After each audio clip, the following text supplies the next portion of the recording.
ఫిలిప్పీ పత్రిక 3వ అధ్యాయం 13వ వచనం. 3:13. సహోదరులారా, నేను ఇదివరకే పట్టుకుని ఉన్నానని తలంచుకున్నాను, అయితే ఒకటి చేయుచున్నాను. ఓ పని చేస్తున్నాడంట. ఏంటంట? వెనకున్నవి మరచి ముందున్న వాటికై వేగిరపడుచు అన్నాడు. వెనకున్నవి మరిచి ముందున్న వాటి కొరకై వేగిరపడుచు. ఇతను నేనేదో సాధించేశాను అని అనుకోవట్లేదు. అప్పటికి చాలా సాధించాడు నిజానికి, కానీ నేనేదో సాధించేశాను అని అనుకోవట్లేదట. కానీ వెనకున్నవి మరచి ముందున్న వాటిని పట్టుకోవడానికి వేగిరపడుచు తన ప్రయాణం కొనసాగిస్తున్నాడట. అది అందరూ కూడా అట్లా ఉండాలని తను కోరుకుంటున్నాడు. అంటే దేవుడు ఈ మాట ద్వారా మనకి ఏం చెప్పాలనుకుంటున్నాడంటే, భక్తుడు తాను అనుకున్న లక్ష్యానికి చేరడానికి, అది పరిచర్య అయితే పరిచర్య, మంచి కుటుంబంగా ఉండాలంటే మంచి కుటుంబంగా, పరలోకం వెళ్ళాలి అనే లక్ష్యాన్ని, వీటన్నిటినీ ఒక వ్యక్తి చేరుకోవాలంటే ఆ వ్యక్తి మర్చిపోవలసినవి కూడా ఉన్నాయన్నమాట. అదే కదా వచనం చెప్తుంది, మర్చిపోవలసినవి ఉన్నాయి. డెఫినెట్గా అది చేసినప్పుడే, మన వెనకున్నవి మర్చినప్పుడే ముందున్న వాటి కోసం పరిగెత్తగలం. మన వెనకున్నవి మర్చిపోలేకపోతే మన ఆలోచన సగం వెనక వైపు ఉంటుంది. లోతుకు భార్య ఏమైంది? వెనకున్నది మర్చిపోలేదు. అవి కాలిపోతున్నాయంటే ఇల్లు కాలిపోతుంది, స్థలం కాలిపోతుంది, అల్లుళ్ళు కాలిపోతున్నారు, బోల్డ్ దారుణాలు జరిగిపోతున్నాయి. వెనకాల ఉన్నది మర్చిపోకుండా గబుక్కని వెనక్కి తిరిగితే ఆమె లైఫ్ అంతటితో ఎండ్ అయిపోయింది. మర్చిపోయింది అనుకోండి, అసలు లోతు వైఫ్ ఆ జీవితం వేరే విధంగా ఉండేది కదా. ఆమె జీవితం ఉండేది, ఆమె విషయంలో దేవుడు ఏమనుకున్నాడో అవన్నీ కూడా నెరవేరు ఉండేవి. సో తప్పకుండా ఒక ఆధ్యాత్మిక క్రైస్తవ జీవితంలో క్రైస్తవుడికి ఉండాల్సిన మరపు, అంటే మనం జనరల్గా మతిమరపు అంటాం, అలా అంటే మీరు ఏదో జబ్బు కింద ఫీల్ అవుతారని మరపు అన్నా.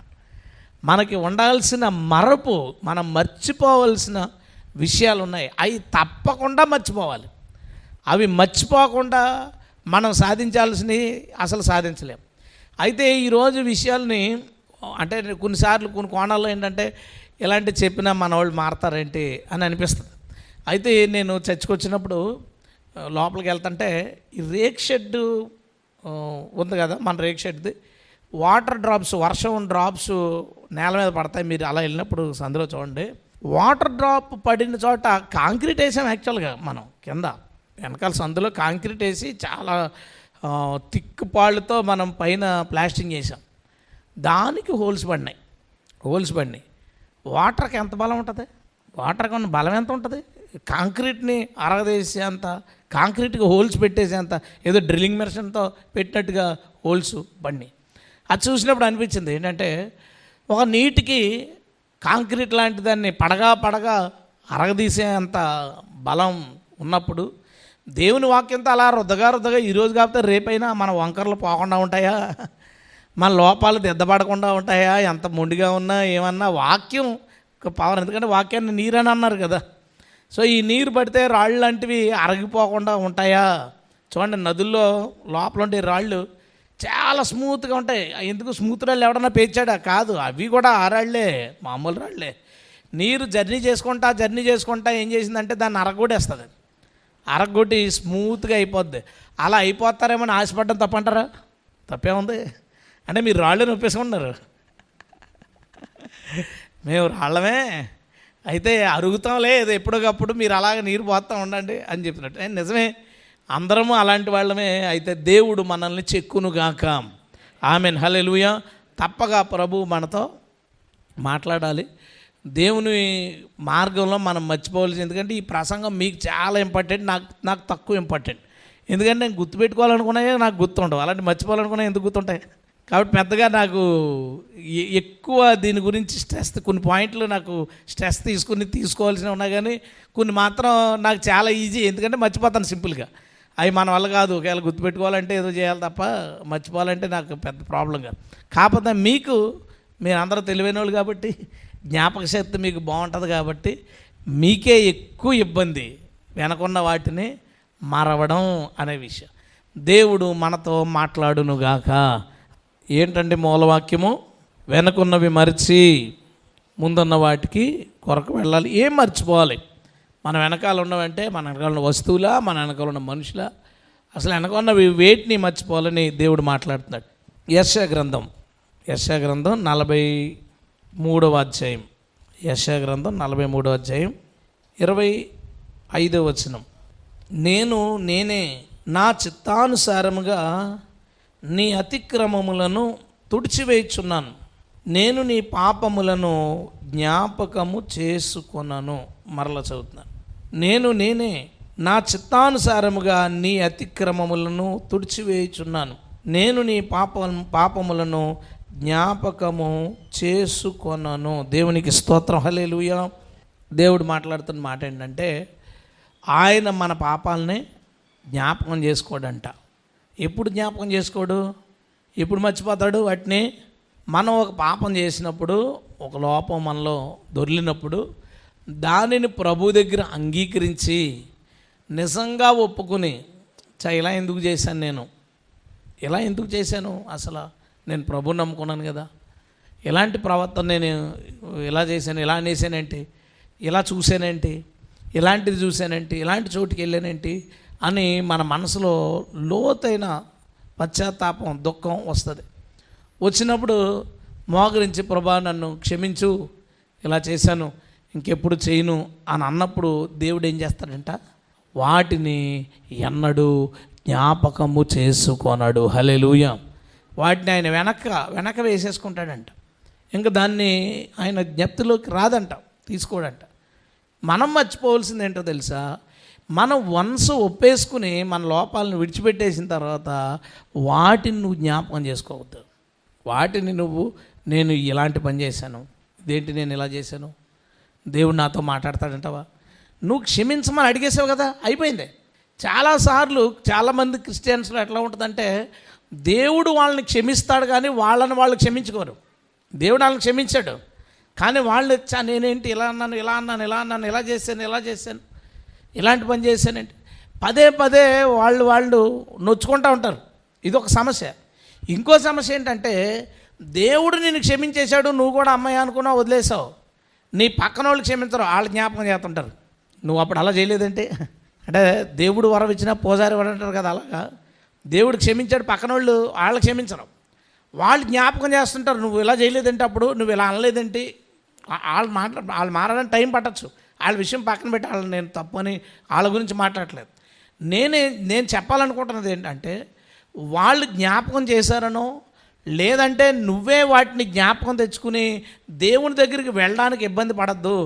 దేవుడు నన్ను క్షమిస్తాడా, నన్ను చూస్తాడా, నాతో మాట్లాడతాడా, నాతో ఉన్నాడా, నేను ఇలా చేశానంటే, ఇది నువ్వు ఇలా ఉండడం వల్ల ఏంటంటే ఒక అడుగు దేవుడికి దూరం అయిపోతాం తప్ప దేవుడికి దగ్గర కాలేం.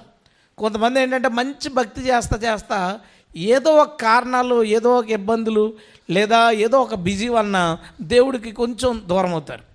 ఆ దూరమైన భావన ఉంటుందే, అది అపరాధ భావం కంటే పెద్దగా ఉంటుంది. దాన్ని అనుభవించిన వాళ్ళకి తెలుస్తుంది. దేంటి నేను ఇలా చేశాను, దేవుడికి దూరం అయిపోయాను, భక్తి తగ్గిపోయింది, నా ఆత్మీయ జీవితం తగ్గిపోయింది అని తెగ బాధ వేసేస్తుంది. లోపల అది చెప్పుకునేది కాదు. ఎవరికైనా చెప్పినా అదేంటా, నువ్వేనా మందు తాగావా, నువ్వేనా వ్యభిచారం చేసావా, 4 రోజులు ప్రార్థన చేయడానికి కుదరలేదు, దానికే పెద్ద ఫీల్ అయిపోతావు అంటాడు. ఎందుకు? ఆడి చేసి చాలా రోజులు అయింది, ఆడికి పెద్ద సమస్య కాదు అది. బయట కూడా అది పెద్ద ప్రాబ్లం కాదు. ప్రేయర్ చేయలేకపోయాం, దేవుడు దగ్గరగా ఉండలేకపోయాం, చర్చికి వెళ్ళలేకపోయింది, పెద్ద సమస్య కాదు. కానీ దేవునితో సమాధానంగా ఉన్నవాళ్ళు, దేవునితో మంచి సాన్నిధ్యం కలిగిన వాళ్ళు, ఆ గ్యాప్ వచ్చినప్పుడు ఒక దుఃఖం, ఒక బాధ, అది ఏదో లోపం చేశాననే బాధ. వాళ్ళు ఏం చెప్తుంటారంటే, మళ్ళీ నేను ముందులా ఉండగలుగుతానా, ప్రేయర్ చేస్తున్నాను కానీ నేను ఇలా చేశానంటే నేను చేయలేకపోతున్నాను, ఇలాంటి సమస్యలు ఉంటాయి. అంటే ఆత్మీయ జీవితంలో ముందుకు వెళ్తున్నప్పుడు దేవుడు ఏం మాట్లాడుతున్నాడంటే, నీవు మిస్టేక్ చేసావు కదా ప్రభా, నేను ఇలా చేశాను, ఇట్లో పడిపోయి నీకు దూరం అయిపోయాను, నన్ను క్షమించు, మనం మళ్ళీ మామూలుగా ఉందామంటే, నువ్వు 4 రోజులు దూరంగా ఉన్నావు కాబట్టి వారం రోజుల తర్వాత కలుద్దాం అంటాడా దేవుడు? పోనీ 4 రోజులు నువ్వు దూరంగా ఉన్నావు కాబట్టి 4 రోజులు నేను కూడా నీతో మాట్లాడను అంటాడా? పోనీ 4 రోజులు నువ్వు దూరంగా ఉన్నావు కాబట్టి 4 నిమిషాలు నీకు దూరంగా ఉంటానంటాడా? ఆ సమస్య నీలో ఉంది. దానివల్ల నీవు మళ్ళీ ఆయన దగ్గరికి వెళ్ళడానికి నువ్వు ఇబ్బంది పడుతున్నావు. మళ్ళీ ఆయన ఏదైనా అడగడానికి, ప్రార్థించడానికి, లేదా ఒక పొరపాటు జరిగిందండి, మిస్టేక్ చేసావు, ఇప్పుడు నీకేమవుతాయంటే, మొన్న అలా చేశాను, నెల క్రితం ఇలా చేశాను, అప్పుడు ఇలా చేశాను, ఇప్పుడు నేను వెళ్ళి ఇన్ని చేసి నేను ప్రభు దగ్గరికి వెళ్తే ప్రభు ఎలాగా నన్ను అంగీకరిస్తాడు? ఎంతగా విషయం ఏంటి? పాతవి లేవు ఆయన దగ్గర, పాతవి లేవు, పాతది మర్చిపోయాడు ఆయన. ఆ ఒక్కటే ఉంది. నువ్వేం ఆలోచిస్తున్నావు? ఈ పాత అన్నీ లింక్ చేసుకున్నావు. లింక్ చేసుకుని ఆయన దగ్గరికి వెళ్ళడానికి సంకోచిస్తున్నావు. దేవుడు ఏం కోరుకుంటున్నాడంటే నువ్వు వస్తే నిన్ను క్షమించి మరలా ఆయన మార్గంలో నడిపిద్దామని అనుకుంటున్నాడు. హల్లెలూయా. నువ్వేమో వెళ్ళడానికి సంకోచిస్తున్నావు, వెళ్ళడానికి ఆలోచిస్తున్నావు, వెనకే ముందు ఆడుతున్నావు. ఇది ఎక్కువ అంటే పడిపోయిన క్రైస్తవులకి, నులివెచ్చని క్రైస్తవులకి ఈ ప్రసంగం లేదా ఈ పాయింటే అర్థమవుతుంది వాళ్ళకి. కానీ దేవుళ్ళో ఎంతో కొంత ఉందాం, మనం పరలోకం వెళ్దాం అనే ఆలోచన, ఏదో అలా ప్రయత్నం చేద్దాం, లేదా ఏదో ఒక విధంగా దేవునితో సంబంధం కలిగి ఉందాం అని అనుకునే వాళ్ళకే ఈ సమస్య ఎదురవుద్ది. ఎందుకంటే మనల్ని యేసుప్రభు ఏమి 10 మంది యేసుప్రభుల మధ్య పడలేదు కదా సడన్గా పరిశుద్ధులు అయిపోవడానికి. మనల్ని ఏమి యేసుప్రభు ఒక 1000 మంది పరిశుద్ధమైన దేవదూతల మధ్య మనం బ్రతకట్లేదు కదా మనం పాపం చేయకుండా ఉండిపోవడానికి. నేను చెప్తున్నది నీవు పాపం చేయడానికి ప్రోత్సహించట్లేదు సుమా. మనం పాపుల మధ్య ఉన్నాం. దానివలన వాళ్ళ ప్రేరణ వల్ల, మన చుట్టూ జరుగుతున్న క్రియల వలన, లేదా మన బలహీనత వలన ఎప్పుడైనా పొరపాటు జరిగితే అది ఏదో పెద్ద విషయంగా భావించక దాన్ని కడుక్కోవడం పెద్ద విషయమే. దాన్ని కడుక్కోవడం, పశ్చాత్తాపడడం పెద్ద విషయమే. కానీ పశ్చాత్తాపడిన తర్వాత ఆ జరిగిన దాన్ని పెద్ద విషయంగా భావిస్తే నువ్వు అంతకంతకు దేవుడికి దూరం అయిపోతావు తప్ప నువ్వు దేవుడి దగ్గరికి వెళ్ళవు. మనం మర్చిపోవాల్సిన విషయం ఇది. మర్చిపోవాల్సిన విషయం ఏంటి? మనము గత కాలంలో చేసిన పాపాలు, గతం అంటే అది నిన్న కూడా మన గతమే, నెల క్రితం కూడా మన గతమే. నీవు పరిశుద్ధంగా ఉండడానికి ప్రయత్నం చేయి, పరిశుద్ధమైన జీవితం జీవించు, దేవునికి సమీపంగా జీవించు, భక్తిగా జీవించు. ఒకవేళ ఏదైనా పరిస్థితుల్లో అలా జరిగితే, వాళ్ళ తప్పు చేయకూడదు జరిగితే, నీవు దేవుని దగ్గర పశ్చాత్తాపడు, దేవుడి దగ్గర క్షమాపణ పొందుకో. క్షమాపణ పొందుకున్న తర్వాత దానిని నువ్వు కూడా మర్చిపో. దేవునికి స్తోత్రం. ఎందుకు? దేవుడు దాన్ని మర్చిపోయాడు కాబట్టి దాన్ని నువ్వు కూడా తప్పకుండా మర్చిపో. ఎందుకంటే కొట్టేశాడు దేవుడు దాన్ని. ఇదేం పోలీస్ కేసులు కాదు, ఇది 5వ కేసు, పాత కేసులు ఉన్నాయి, అది కాదు. ఇది ఎప్పటికప్పుడు క్లియర్ చేసేస్తాడు దేవుడు. నువ్వు కడిగేసుకున్నావు, మళ్ళీ చేయను అనుకున్నావు, చేయకుండా ఉండడానికి ప్రయత్నం చేయి. అనుకోకుండా ఒక మాట అనేసావు, ఆ మూమెంట్లో వెంటనే దాన్ని కడుక్కోసమా, ఈ సందర్భం వల్ల అనేసాను, వాళ్ళ వల్ల అనేసాను, అలా వద్దు.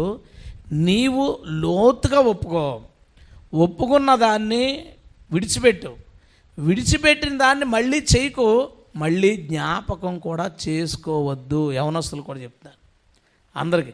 ఎందుకంటే ఒక రకమైన డిప్రెషన్కి వెళ్ళిపోయి దేవుడికి దూరం అయిపోతున్నారు అనవసరంగా. దేవుడు అది కోరుకోవట్లేదు, నువ్వు దూరంగా ఉండాలని కోరుకోవట్లేదు, నువ్వు పాపం చేయాలని కోరుకోవట్లేదు. దేవుడు 2 కోరుకోవట్లేదు. నువ్వు పాపం చేయాలని దేవుడు కోరుకోవట్లేదు, అలాగని నువ్వు ఆయనకు దూరంగా ఉండాలని ప్రభు కోరుకోవట్లేదు.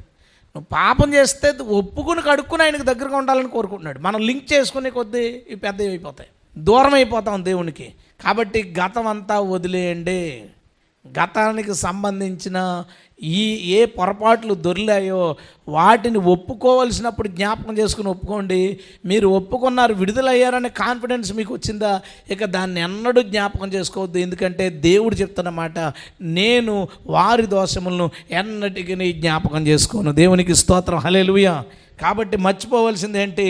మనం గతంలో చేసిన పాపాలు, వాటిని ప్రభువు దగ్గర క్షమాపణ పొందుకున్నావా? అయిపోయింది. నువ్వు దేవునికి ఏదో కొంచెం దూరంగా ఉన్నావు, సరిగ్గా ఎందుకో ఉండలేకపోయావు. మళ్ళీ దేవుడికి దగ్గరగా వెళ్ళాలనుకున్నప్పుడు ఎప్పుడు వస్తావా అని వెయిట్ చేస్తున్నాడు. కాబట్టి ఆయన వెంటనే నీతో ఉంటాడు తప్ప మనం అవన్నీ గుర్తు చేసుకుని నేను ఇలాగ అయిపోయాను, ఇంక మళ్ళీ నేను ముందుకు వెళ్ళలేనేమో, అలా వద్దు. అసలు ఆ థాట్ వద్దు. ఎప్పుడు నీవు దేవుని వైపు తిరిగితే అప్పుడు దేవునితోనే ఉండు. మళ్ళా చెయ్యి వదలకుండా ఉండడానికి ప్రయత్నం చేయి. దేవునికి స్తోత్రం. హల్లెలూయా. రెండో విషయం, మనం విడిచిపెట్టాల్సిన రెండో విషయం ఏంటి? మనం మర్చిపోవలసింది ఏంటి? మళ్ళీ ఒకసారి మనం సంఖ్యాకాండం 11వ అధ్యాయం, అక్కడ ఒక సంఘటన జరిగింది. 4వ వచనం నుంచి, వారి మధ్యన ఉన్న మిశ్రిత జనము మాంసాపేక్ష అధికముగా కనపరచగా. మిశ్రిత జనం అంటే ఎవరో ఐగుప్తులో వీళ్ళు వచ్చేటప్పుడు వీళ్ళతో పాటు వచ్చిన ఇతర జాతులు, వాళ్ళు బానిసలుగా లేరు, వీళ్ళు ఏదో పండగ చేసుకుంటున్నారు కదా అని వచ్చేసారు వాళ్ళు కూడా. ఆ మిశ్రిత జనం మాంసం గుర్తొచ్చింది వాళ్ళకి. మాంసాపేక్ష అధికముగా కనపరచగా ఇశ్రాయేలీయులను మరల ఏడ్చి, వాళ్ళు కూడా స్టార్ట్ చేశారు ఏడవడం. ఏడ్చి, మాకెవరు మాంసం పెడతారు?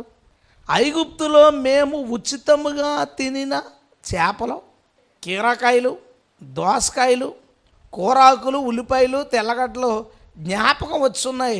ఇప్పుడు మా ప్రాణం సమస్యలను ఈ మన్నాగాక మా కన్నులు ఎదుట మరి ఏమీ లేదని చెప్పుకున్నారట.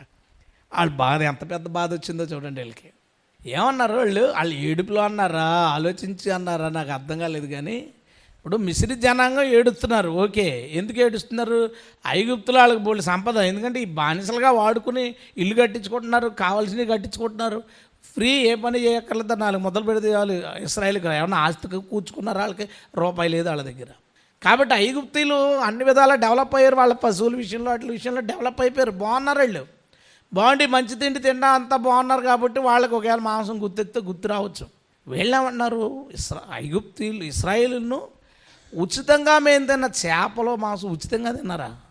గొడ్డు చాకిరి చేస్తే వారానికి ఒకసారి చేపలు, వారానికి ఒకసారి మాంసం, 2 వారాలకు ఒకసారి పడేసి, ఇంకా పడేసింది అంటే వాళ్ళకి గుర్తొచ్చినాయి ఎక్కువ ఏంటి, దోసకాయలు, కీరాకాయలు, ఉల్లిగడ్డలు, తెల్లగడ్డలు అయ్యే పడేసి వాళ్ళ దగ్గర అవి తినేవారు. అలాంటి పరిస్థితుల్లోంచి ఇప్పుడు ఏం తింటున్నారు వీళ్ళు? మన్నా, పరలోకము నుంచి కురుస్తున్న మన్నా, పరలోక మన్నా భుజిస్తున్నారు. ఇప్పుడు వీళ్ళకి ఈ మిశ్రిత జనాంగ ప్రేరేపణ, వాళ్ళందరూ మాంసం తినేవాళ్ళం కదా, చక్కగా భలే ఉండేది అని ఎవడో టాపిక్ తెచ్చాడు. టాపిక్ తెచ్చేసరికి అవునరా అని ఒక్కొక్కడు ఆడికి నచ్చిన మాంసం మాట్లాడుకోవడం మొదలుపెట్టారు. మాట్లాడుకుని ఏడుపు మొదలెట్టారు. ఎందుకురా ఏడుతున్నారంటే మాంసం గుర్తొచ్చిందంటే నాకు గుర్తొచ్చింది అన్నాడు. ఇప్పుడు ఎవడో ఇస్రాయిల్ అందరూ కలిసి గుమ్మాల దగ్గర కూర్చొని, వీధుల్లో కూర్చొని ఓ ఏడుతున్నారట. ఎవరో చచ్చిపోయారనుకుంటారు, ఎవరో చచ్చిపోయారనుకుంటారు. ఇంతకీ ఏడుపు దేనికి? మాంసం కావాలి, చేపలు కావాలి, రకరకాలైన కూరలు కావాలి మాకు. ఇక్కడేమో ఎటు చూసినా పొద్దున్నే లేస్తే మన్నా తప్ప ఇంకొకటి ఏం లేదు. మాంసం, చేపలు ఇవి ఉచితంగా ఎక్కడైనా పడుతున్నాయండి మనకే? అది తినడానికి మనం ఎన్ని గంటలు పనిచేస్తున్నాం? 3 పూటలు తినడానికి గంటల తరబడి పనిచేసి డబ్బులు సంపాదించుకుని వాటిని కొనుక్కుంటున్నాం. మన్నా విషయాలు చేయాల్సింది ఏముందండి? ఏం లేదు. పొద్దున్న వెళ్ళి తెచ్చుకోవడమే, దాన్ని రకరకాలుగా వండుకుని తినడమే. అది మన్నా ప్రత్యేకత. అంత ప్రత్యేకమైన దాన్ని వీళ్ళు హీనంగా మాట్లాడి వాళ్ళకి ఆ గతంలో ఉన్న ఎంజాయ్ చేశారు ఆ ఫుడ్ని, అది జ్ఞాపకం వస్తుంది. వాటిని జ్ఞాపకం తెచ్చుకుని ఏడ్చారు. అది చాలా నష్టాన్ని తెచ్చింది. దేవుడికి వాళ్ళ మీద ఉన్న అభిప్రాయం పోతుంది. చూసే కొద్దీ వీళ్ళు ఇంతే, వీళ్ళ బుద్ధి ఇంతే, వీళ్ళు తినాలి, ఎంజాయ్ చేయాలి, ఎగరాలి, ఇది తప్ప వీళ్ళకి మంచి ఆధ్యాత్మిక జీవితం లేదా నా మీద కృతజ్ఞత లేదు అనే ఒక అభిప్రాయానికి వచ్చేసాడు. ఈ సంఖ్యాకాండలోనే వచ్చేస్తాడు, చిరాకు వచ్చేసి వాళ్ళ మీద. అంటే దేవుడు మనతో ఏం మాట్లాడుతున్నాడు? మనం లోకంలోంచి ఇక్కడికి వచ్చేసాం. లోకంలో మనం ఒకప్పుడు తాగుబోతులు, వ్యభిచారులు, సినిమాలు, షికారులు, బయట తిరగటాలు, వీటన్నిటిని ఎంజాయ్ చేశారు. ఎంజాయ్ చేసిన మనం ఇక్కడికి వచ్చేసాం. ఇక్కడికి వచ్చిన తర్వాత ఇది వేరు, అది వేరు, ఆ లైన్ వేరు, ఈ లైన్ వేరు పూర్తిగా. ఆ లైన్ ఏంటంటే ఎవరో పాడి డ్యాన్స్లు వేస్తుంటే మనం చూస్తా విజిల్స్ చేయడం, అక్కడ అదొక ఆనందం ఉంటుంది. ఎవరో లక్షలు కోట్లు పెట్టి సినిమాలు తీస్తే మనం డబ్బులు ఖర్చు పెట్టుకుని ఆ సినిమాలకి వెళ్ళి చూడతాం, అక్కడ ఒక ఆనందం ఉంటుంది. ఎండలోకి వెళ్ళి అక్కడ క్రికెట్లు ఆటలాడు మనం ఆరోగ్యం పాడు చేసుకుని, చెమటలు తెచ్చుకుని, నీరసాలు తెచ్చుకుని, కింద పడిపోయి చేతులు ఎరగొట్టుకుని, కాళ్ళు ఎరగొట్టుకుని, అదొక ఆనందం అక్కడ ఉంటుంది. లేదా మందు తాగి ఎంజాయ్ చేస్తా లివర్లు పాడు చేసుకుని, ఇన్ని రకాలు అక్కడ డబ్బు ఖర్చు పెట్టడం ఉంటుంది, సైడ్ ఎఫెక్ట్స్ ఉంటుంది, అదొక ఆనందం. లోకంలో ఎంజాయ్మెంట్ ఉంది కాదనట్లేదు, కానీ ఆనందంలో రకరకాల సమస్యలు, బలహీనతలు, ఖర్చులు, ఇబ్బందులు ఉన్నాయి. ఇక్కడికి వచ్చేసరికి ఎక్కడ ఏంటనుకుంటున్నావు? ఓ పాట పాడుతుంటే ఆనందం. చూడండి, ఇది వేరే ఇది. అదేంటి ఎవడో పాడుతుంటే చూసి ఎంజాయ్ చేయడం. ఇప్పుడు ఏంటంటే మనం పాడుతున్నాం, లేదా మన టీం అందరూ కలిసి పాడుతున్నాం, ఆనందం. నిలబడి ఆరాధన చేస్తుంటే కొన్నిసార్లు ఆనందంతో కన్నీళ్ళు వచ్చే ఆనందం. ఎప్పుడు ఫ్రెండ్స్తో కలిపి 2 గంటలు జోకులు వేసుకుంటుంటే ఎప్పుడో నీళ్ళు వస్తాయి కంట్లోంచి. మామూలుగా జోకులు ఎప్పుడు నీళ్ళు రావు. ఇక్కడ ఆరాధన చేస్తుంటే దేవుణ్ణి తలుచుకుని ఆయన చేసిన మేలు తలుచుకుంటుంటే కన్నీళ్ళు. ఏంటి బాధ వచ్చి కాదు, ఏమి కాదు, ఆనందంతో. ఇక్కడ ఆనందం అట్లా ఉంటుంది. వాక్యం వినేటప్పుడు అలా వింటా ఆసక్తిగా ఎంతో సంతోషంగా అనిపిస్తుంది. బైబిల్లో కూడా ఉంది కదా, వాళ్ళు సంతోషంగా వాక్యాన్ని వింటున్నారు. వాక్యం వింటంటే ఆనందం, బైబిల్ చదువుతుంటే ఆనందం. మనం బయటికి వెళ్ళి ఎవరికన్నా ప్రభు గురించి చెప్తుంటే ఆనందం. అటుపక్కోడు వింటే ఆనందం, అటుపక్కనోడు తిడితే ఆనందం, ఆడి కరపత్రిక ఇస్తే అదొక ఆనందం, అది చింపి పాటించాడంటే అది కూడా ఆనందమే. ఎవరైనా ప్రార్థన చేయమంటే అదొక ఆనందం, ముఖం మీద తలుపిస్తే అది కూడా ఆనందమే. ఇది పూర్తిగా వేరు, ఇదంతా వేరు. మోకరించి ఒక 20 నిమిషాలు ప్రార్థన చేస్తే అదొక ఆనందం. ఒక దర్శనం వచ్చిందంటే దర్శనంలో దేవుడు మాట్లాడితే అదొక ఆనందం. ఒక వరం పొందుకున్నామంటే అదొక ఆనందం. అసలు ఇదంతా వేరు, లోకం వేరు, దాని ఎంజాయ్మెంట్ వేరు, దాని సరదా, దాని సంతోషం, దాని ఆనందం వేరు, ఇది వేరు. ఇక్కడ ఉన్నవాడు దాన్ని జ్ఞాపకం చేసుకోకూడదు, మర్చిపోవాలి. ఆ ఆనందాన్ని మర్చిపోవాలి. ఆ ఆనందం గుర్తొస్తే ఏమవుతుందో తెలుసా? మనకు కూడా అది ఏడుపు మొదలవుద్ది. అసలు ఇశ్రాయేలుకి ప్రాబ్లం లేదు. ఇశ్రాయేలీలను ఏడ్చి వాళ్ళు కూడా మొదలుపెట్టారు. ఇశ్రాయేలీలను ఏడ్చి మాకు కూడా అది కావాలి. ఇప్పుడు గెట్ టుగెదర్లు ఉంటాయి కదా, 10th వాళ్ళు గెట్ టుగెదరు, ఇంటర్ వాళ్ళు గెట్ టుగెదర్లు ఉంటాయి కదా. గెట్ టుగెదర్లు ఏం మాట్లాడుకుంటారు? ఒరే మనం అప్పుడు మామిడికాయలు దొంగతనం చేసేవాళ్ళు, ఒరే నువ్వు ఆ పిల్లకి లెటర్ ఇచ్చేవాడు కదా, ఇప్పుడు అది ఏం చేస్తుందో తెలుసా? అరే మన అందరం ఒకసారి బీచ్కి వెళ్ళాం, అక్కడ ఏమైందంటే ఏంటి జ్ఞాపకం చేసుకునేది? కీరాకాయలు, దోసకాయలు, చేపలు, మాంసం, అయ్యే కదా జ్ఞాపకం చేసుకునేది. అక్కడికి వెళ్ళి కూర్చుని వీడికి అప్పుడు దాకా వీడు బాగానే ఉన్నాడు, అప్పుడు దాకా వీడికి ఆనందం, ప్రార్థన, పాట, భక్తి, దేవుడిచ్చిన బాధ్యత, ఇది ఆనందం. ఆడికి వెళ్ళేసరికి ఈలోపు వీడి మెదులుతుంటుంది మనసులో, ఇదేంటి మనం ఇలా మానేసాం. జోకులు ఫుల్ ఎంజాయ్ చేశాడు ఆ రోజు. ఈరోజు మేము మా పాత ఫ్రెండ్స్తో ఓ సెల్ఫీ తీసుకుని పెట్టుకుంటాడు.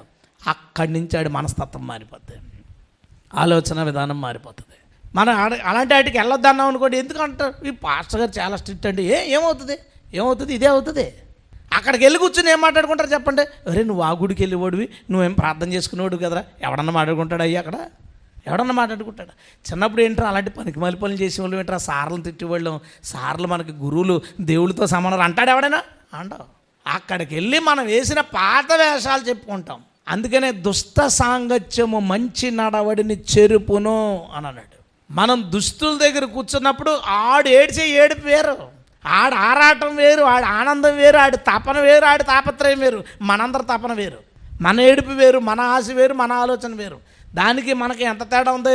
రోజు మాంసం తిను అనారోగ్యం వస్తుంది, రోజు చేప తిను అనారోగ్యం వస్తుంది, రోజు ఆ కూరగాయల కీరాలు తిను అనారోగ్యం రావచ్చు. అందుకనే మనుషులు రోగాలతో ఉన్నారు. ఇశ్రాయేలు 40 సంవత్సరాలు ఒక్కటే ఫుడ్, పొద్దున్న అదే, మధ్యాహ్నం అదే, రాత్రి అదే. 40 సంవత్సరాలు ఒకే ఆహారం తిన్నారు. రోగాలు వచ్చినాయా? రాలేదు. ఈ ఆనందం ఉందే, ఈ ట్రాక్ వేరు, ఈ ఆహారం, ఈ ఆనందం, ఈ బెల్ట్ వేరు. దీంట్లో ఆనందం అనుభవించడానికి కొంచెం టైం పడుతుంది, దీంట్లో ఆనందం తెలుసుకోవడానికి టైం పడుతుంది. కానీ వన్స్ తెలుసుకున్న తర్వాత నో సైడ్ ఎఫెక్ట్స్. దేవునికి స్తోత్రం. నువ్వు ఆత్మతో నింపి దొర్లిపో. నువ్వు ఎన్నిసార్లు దొర్లు, నీ లివర్కి ప్రాబ్లం లేదు. అదే మందు బాటిల్ వేసి దొర్లు 4 సార్లు 10 సార్లు లివర్ తేడకూడదు. అంటే ఆ దారి వేరు, ఈ దారి వేరు, ఆ మత్తు వేరు, ఈ మత్తు వేరు, ఆ ఎంజాయ్మెంట్ వేరు, ఈ ఎంజాయ్మెంట్ వేరు. సైడ్ ఎఫెక్ట్స్లో వాళ్ళు బట్టలు మాయలేదంటే బట్టల వాసన రాలేదు. ఎందుకు? వాళ్ళు తినే ఫుడ్కి చెమట కూడా స్మెల్ రాలేదు, వాళ్ళకి చెమట కూడా వాళ్ళకి వాసన రాలేదు. అంటే దేవుడు మనుషుల్ని ఎట్లా చూశాడు చూడండి. 40 సంవత్సరాలు వాళ్ళని ఎడారి ప్రాంతంలో, ఎండ ప్రాంతంలో పైన మేఘం కింద ఉండి ఫుడ్ పెట్టి అన్ని రకాలు చూసుకుంటుంటే వీడికి ఏం గుర్తొచ్చిందంట? లోకంలో అప్పుడు ఇలా ఎంజాయ్ చేసేవాళ్ళం, ఎలా పోతుంటే ఆ ఎగ్జిబిషన్ కనపడగానే వెళ్తుంటాం, కానీ మనసు అక్కడ ఉండిపోయింది, బాడీ పోతుంది. అప్పట్లో మనం వెళ్ళి అంతా బీచ్ దగ్గర ఎవరు ఆడుతుంటే మనకి ఏ గుర్తొస్తాయి, పార్కులు చూడగానే మనం తిరిగి గుర్తొస్తాయి, థియేటర్ దగ్గర సినిమా చిరంజీవి పోస్టర్లో, ఫ్లెక్స్లో, లేదా ఆ ఫ్లెక్స్లో హీరో ఫ్లెక్స్లు కనపడుతుంటే ఇవన్నీ మనం కూడా ఇలా కట్టివాళ్ళం, దండలు వేసుకునేవాళ్ళు. అసలు నీ బాడీ పోతుంది, కానీ మనసు అక్కడ ఉండిపోతుంది, నిన్ను లాగుతుంది.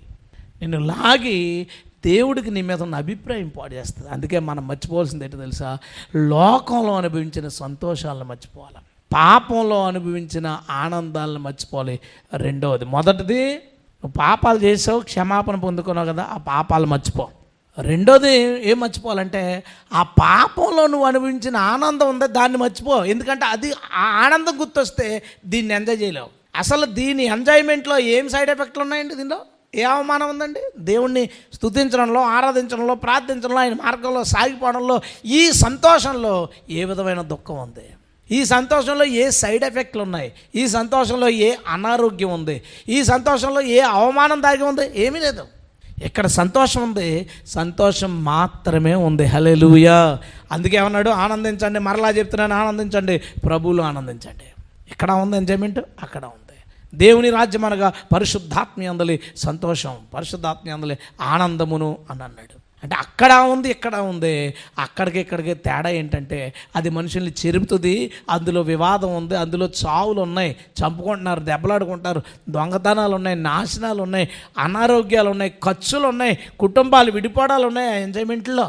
కానీ ఎక్కడ పాడైపోయి అన్ని తిరిగి కట్టబడి ఉంది దేవుని యందు ఆనందించుట్లో. దేవునికి స్తోత్రం, హల్లెలూయా. అందుకని ఈ పాపాలని, పాత జీవితాన్ని జ్ఞాపకం చేసేవాడిని కట్ చేయి. ఫస్ట్ ఆ మిశ్రిత జనాంగం పక్కన కూర్చొని ఏం చేసింది? ఏడుతుంది. అది ఏడుతుంది. ఆ మిశ్రిత జనాంగం పక్కన కూర్చుని మనల్ని కూడా లాగడానికి సాతాను మన పక్కన పెడతాడు. జాగ్రత్త. నీతో ఉండడానికి ఆడికి ఇబ్బంది కలగాలి. ఆడు మాట్లాడుతుంటే నువ్వు దేవుని గురించి ఆ పాట ఉంటుందిరా, ఓ పాట నువ్వు నమ్ముకోపోయినా పాట అనరా, మంచి మంచి లిరిక్స్ ఉంటాయి, వీడితో మాట్లాడితే దేవుడి గురించి చెప్తాడు రా బాబు అనిపించాలి. అంతే తప్ప నువ్వెళ్ళి వీడితో మాట్లాడితే మనం ఎలాగా పాపాలు చేయలేవు, కనీసం వాడి పాపాల గురించి అయినా చెప్తే ఈయన ఆనందిద్దాం అనుకున్నాం అనుకో, అయిపోయావే. అందుకు దేవుడు ఏం మాట్లాడుతున్నాడంటే పాపముల వల్ల మనం పొందుకున్న ఆనందం ఉందే, పొందుకునే క్షణమాత్రమైన సంతోషం ఉందే, ఆ సంతోషమును మర్చిపో. వీళ్ళకి జ్ఞాపకం వచ్చింది, అవి జ్ఞాపకం రాకూడదు. అవి జ్ఞాపకం రాకూడదు, వాటిని మనం మర్చిపోదుముగాక. ఆ డేస్ రే కాలేజ్ డేస్, ఏం కాలేజ్ డేస్ ఏం జరిగింది? అందరూ కలిసి ప్రార్థన చేసుకునేవారా? కాదు కదా. సామాజిక సేవ ఏమైనా చేసేవారా? కాదు కదా. పేదలకైనా హెల్ప్ చేసేవారా? కాదు కదా. ఎవడన్నా చదువుకోలేకపోతుంటే అందరూ అరే నేను ఈ సబ్జెక్ట్ చెప్తాను, ఆ సబ్జెక్ట్ చెప్తాను అని పాస్ చేయించారా? ఎందుకు జ్ఞాపకం రావాలి? అవి ఏమన్నా పెద్ద గొప్ప విషయాలా మనం జ్ఞాపకం చేసుకోవడానికి? కాదు కాదు. లోకములో సంతోషాన్ని జ్ఞాపకం చేసుకుంటే దేవుళ్ళో నువ్వు సంపూర్ణంగా ఆనందించలేవు. ఎక్కడ సంతోషాన్ని నువ్వు అనుభవించి దీంట్లోనే ఉండాలని అనుకున్నావా, దాన్ని మన దగ్గర రానివ్వకూడదు. అందుకే దాన్ని సంపూర్ణంగా మర్చిపోవాలి. ఎవరైనా జ్ఞాపకం చేస్తున్నా ఇది మనది కాదు. ఎందుకంటే ఆ దారి వేరు, మన దారి వేరు. మనమందరం అన్ని రకాల భోజనాలు తిన్నాం, మనకు అన్ని రకాల రోగాలు వస్తున్నాయి. ఒకే రకం భోజనం తిన్నారు ఇశ్రాయేలు, వాళ్ళకి ఏ బలహీనత లేదు. ఇదే ట్రాక్, ఇదే గుర్తుపెట్టుకో. ఇది లోకంలో జీవించడం, అది దేవుళ్ళో జీవించడం. లోకస్తులకి ఎంటర్టైన్మెంట్కి ఎన్నో రకాలు ఉన్నాయి, వాటన్నిటిలో ఎన్నో బాధలు దాగి ఉన్నాయి, ఎన్నో సమస్యలు దాగి ఉన్నాయి, ఇబ్బందులు పడుతున్నారు ప్రజలు. కానీ ఇందులో ఎంతో సంతోషం ఉంది. ఏ విధమైన సైడ్ ఎఫెక్ట్స్ కానీ ఇబ్బందులు కానీ లేవు. అట్టి ఆనందాన్ని మనం ప్రభువులో ఎల్లప్పుడూ అనుభవించుదుముగాక. ఇంకా గట్టి చెప్పండి ఆమెను. ఏడు మీకు కూడా కీరకాయలు ఏమైనా గుర్తొస్తున్నాయి? చేపల మాంసం గుర్తొస్తుందా? గుర్తు చేసేవాడు ఎవడన్నా ఉన్నాడా? ఒకసారి అది చూసుకోండి. గుర్తు చేసేవాడు ఎవడన్నా ఉంటే అర్జెంటుగా పక్కన పెట్టాడు. వాడు కనుక నీ పక్కన ఉన్నాడంటే ఆడు నిన్ను పాడు చేసేస్తాడు. ఇది సింపుల్ థింగ్. ఫస్ట్ ఎవడు ఏడ్చారు? మిశ్రిత జనాంగం ఏడ్చారు. పర్లేదు, వీళ్ళు సాగిపోతున్నారు. దాన్ని ఇంకా ఏం చేసుకోవాలో అట్లు వేసుకోవడం అంటే అట్లు వేసుకుంటున్నారు, రకరకాలుగా వండుకోవడం నేర్చుకున్నారు. వాళ్ళు వండుకుంటున్నారు, మన్నాన్ని రకరకాలుగా వండుకుంటున్నారు, డైరెక్ట్గా తినేవాళ్ళు తింటున్నారు. ఇంకా కొన్ని వంటకాలు కనిపెట్టుకుంటారు వాళ్ళు. ఈలోపు ఎవడో గుర్తు చేశాడు, వీళ్ళందరూ కూడా పాడిపోయారు.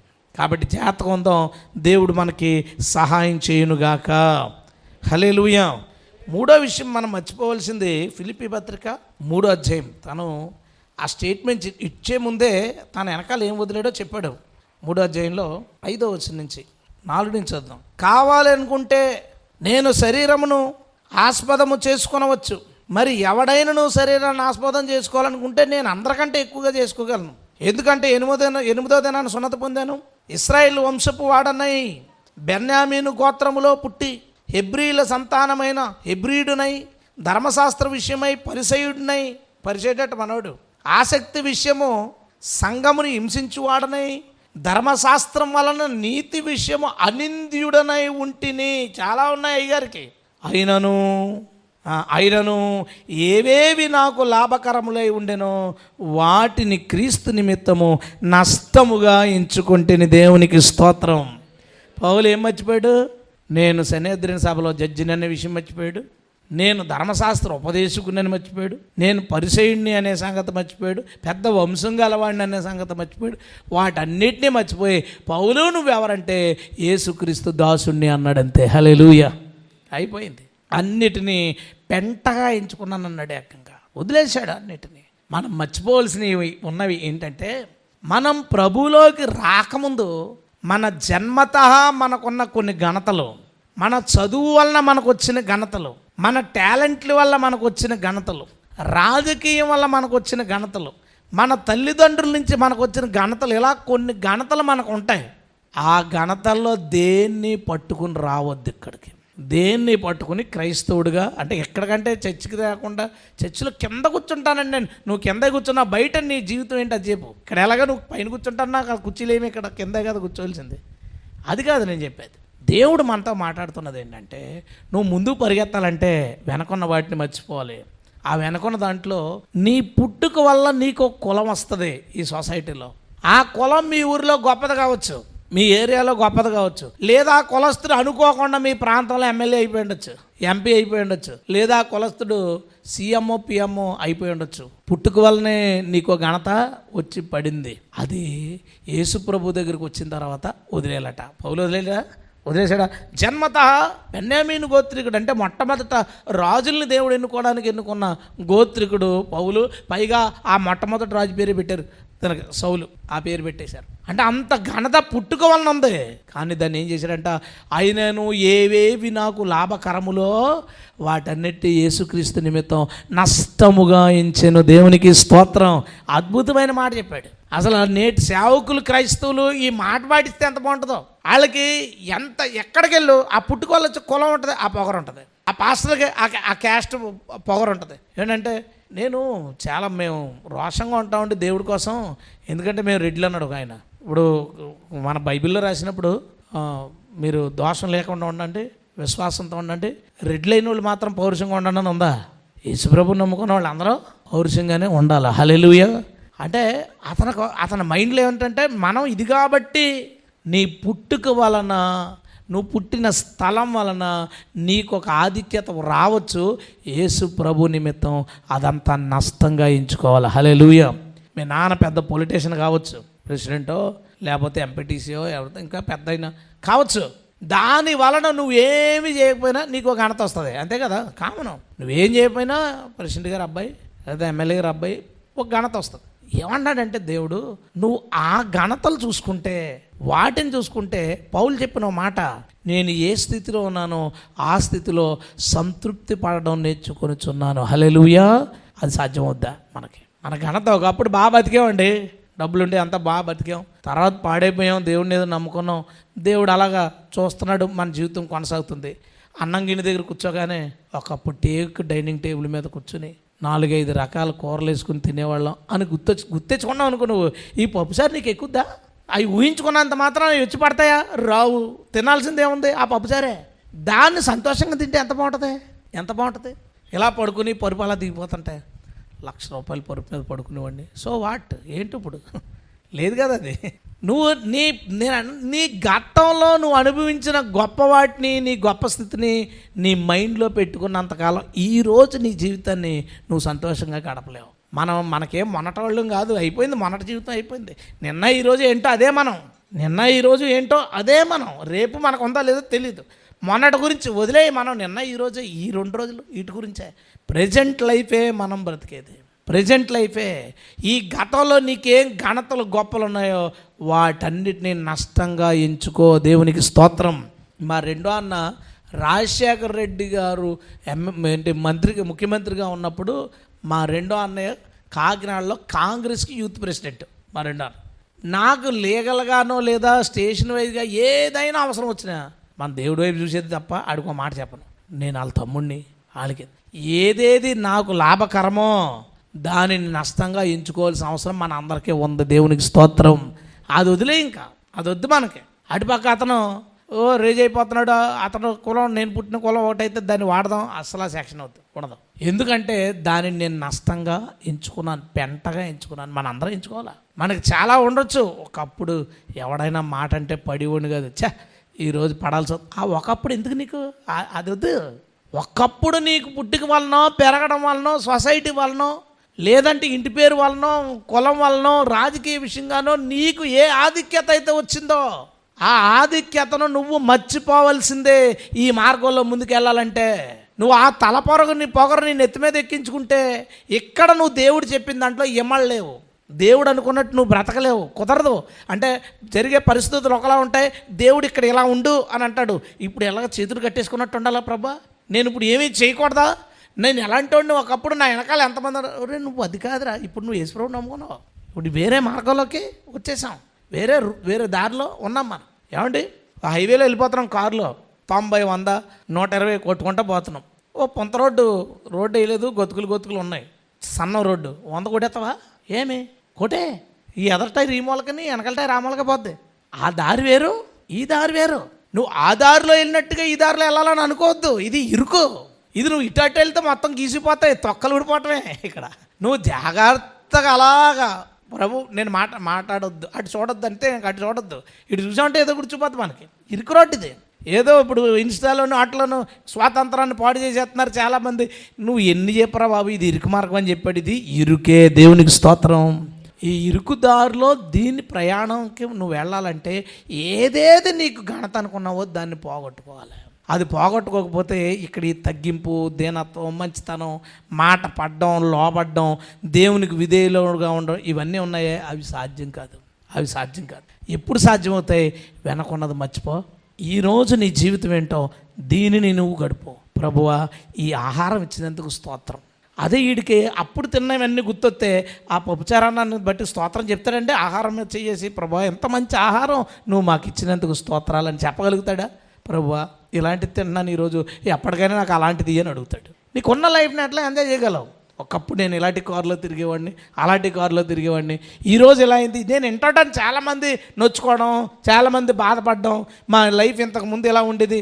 నీ లైఫ్ ఆ రోజు ఏదైతే ఘనత ఉందో దానిని నువ్వు నష్టంగా ఎంచుకో, దానిని నువ్వు మర్చిపో. ఈరోజు దేవుడు నిన్ను ఏ దారిలో పెట్టాడో, ఏ వ్యాపారంలో పెట్టాడో, ఏ జాబ్లో పెట్టాడో, ఏ ఊరిలో సేవలో పెట్టాడో అక్కడ నువ్వు సంతోషంగా సంతృప్తిగా సాగిపోతేనే మన ప్రయాణం చివరికి వెళ్తుంది. హల్లెలూయా. నువ్వు ఇటు అటు అప్పుడు ఎలా ఉండేది, ఇప్పుడు ఎలా ఉండేది, వాళ్ళు అలా ఉన్నారు, నేను అంతకంటే బాగుంది, ఇది ఎప్పుడు చూసావు పడిపోతావు అంటారు మన పక్కన వాళ్ళు. మా అమ్మ అంటది, మా నాన్న అంటాడు, నువ్వు కనుక వ్యాపారం చేసి ఉంటే ఈ పాటికి నువ్వు కోట్లు అవన్నీ చెప్పు. వాళ్ళు అనుకొని మనం అనుకోవద్దు. ఎందుకు? మనకు తెలుసు అందులో ఏముందో, ఇందులో ఏముందో. హల్లెలూయా. ఆ దారి ఎక్కడికి వెళ్తుందో తెలుసు, ఈ దారి ఎక్కడికో తెలుసు. ఆడు 120 కొడతాడు, ఆడు నరకంలో పడిపోతాడు. మనం 10లోనే వెళ్తుంది మన బండి, పరలోకానికి పోద్ది. దేవునికి స్తోత్రం. హల్లెలూయా. ఆడు హై స్పీడ్ కొట్టి అందులో పోతే ఏంటి ఉపయోగం? ఏం లేదు. మన దారి వేరు, వారి దారి వేరు. అందుకని గతంలో మనకి ఏ ఘనతలు ఉన్నాయో పౌలు ఎంత క్లియర్గా చెప్పాడు. వెనకున్నది మరిచి అని చెప్పడానికి ముందు ఇవన్నీ చెప్పుకున్నాడు. నేను ఏం మరిచానంటే అని నాకున్న ఉద్యోగం వదిలేను, నాకున్న ఘనత వదిలేను, నాకున్న ఆధిక్యత వదిలేశాను, నాకున్న కులానికి సంబంధించిన, గోత్రానికి సంబంధించిన గొప్పలు ఏవైతే ఉన్నాయో వాటన్నిటినీ నష్టంగా ఎంచుకున్నాను.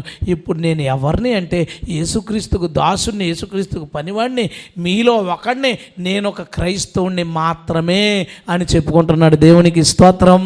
హల్లెలూయా. మన అందరం ఏం చేయాలా? మన గత ఘనతలన్నిటినీ పరిపూర్ణంగా విడిచిపెట్టదుముగాక. ఆమేన్. మర్చిపోవడమే. ఏంటి ఈరోజు మనం ఏం చెప్పుకుంటున్నాం? మర్చిపోవడమే. ఇంకా ప్రభు తీసే. ఎలా మర్చిపోలే? అడగడమే. ఏమన్నా మనకు కంప్యూటర్లాగా డిలీట్ కొడితే పోయేదా మన బురకాయ?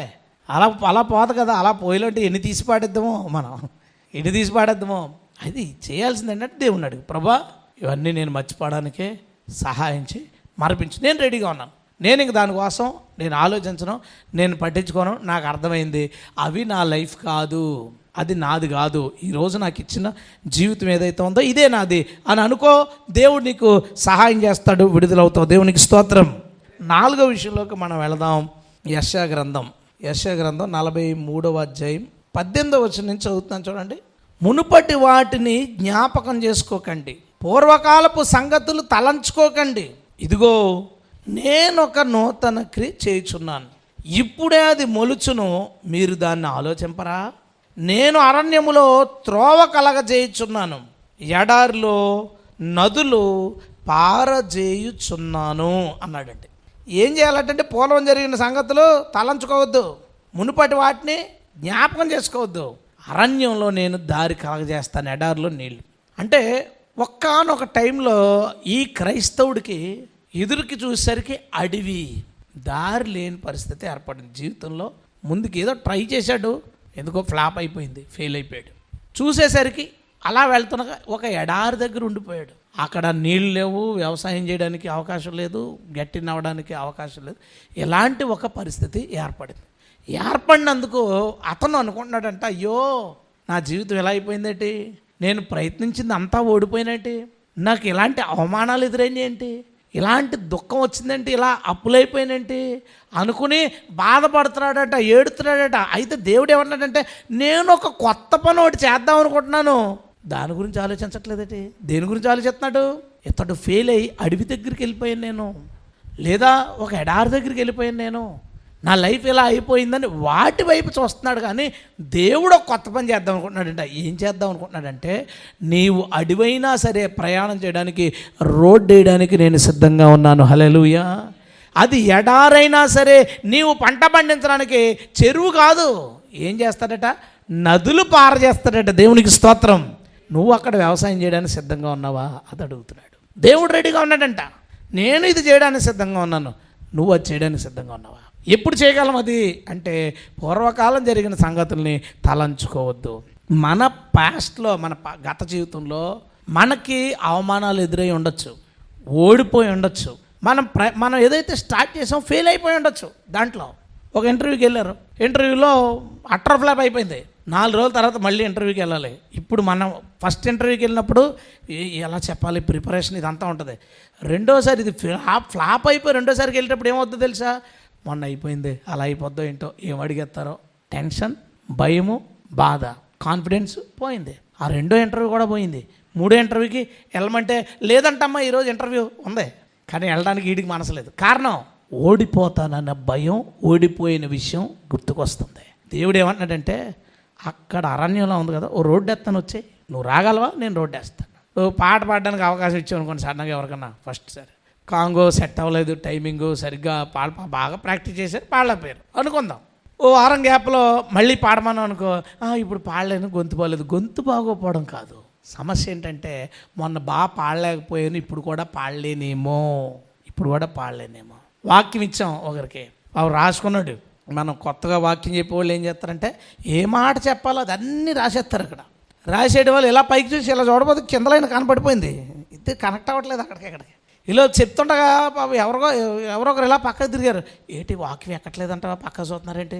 ఈలోపు ఎవరికో ఏదో గుర్తొచ్చి లేచారు, లేగానే ఏదో తప్పు చెప్పేసి ఉంటాను, అందుకే లేచి వెళ్ళిపోతున్నారు. నేనేమో మెసేజ్ చూసుకుంటుంటాను, లేదా వింటా ఉంటాను, చెవిలో చూసుకుని ఇలా చూడబోతుకి, అన్నయ్య కూడా మెసేజ్ చూసుకుంటున్నాడు, వాక్యం వింటలేదు, అయితే నేనైతే తేడా. ఈ లోపు పోద్ది మెసేజ్, ఎగిరిపోద్ది. ఫస్ట్ టెన్షన్ ఒకటి, ఇవన్నీ. మరలా కొన్ని రోజుల తర్వాత వాక్యం చెప్పంటే, అన్న నేను సరిగ్గా లేను, సరిగ్గా లేకపోవడం కాదు, ఓడిపోయావన్న భయం, మళ్ళీ ఓడిపోతానేమో అన్న భయం. ఎందుకు అలా ఆలోచించాలి? దేవుడు ఏమన్నాడు, నేను ఒక నూతన క్రియ చేయుచున్నాను. ఒక క్వశ్చన్ ఎవరు ఫేస్ చేయాల్సి వచ్చింది సడన్గా.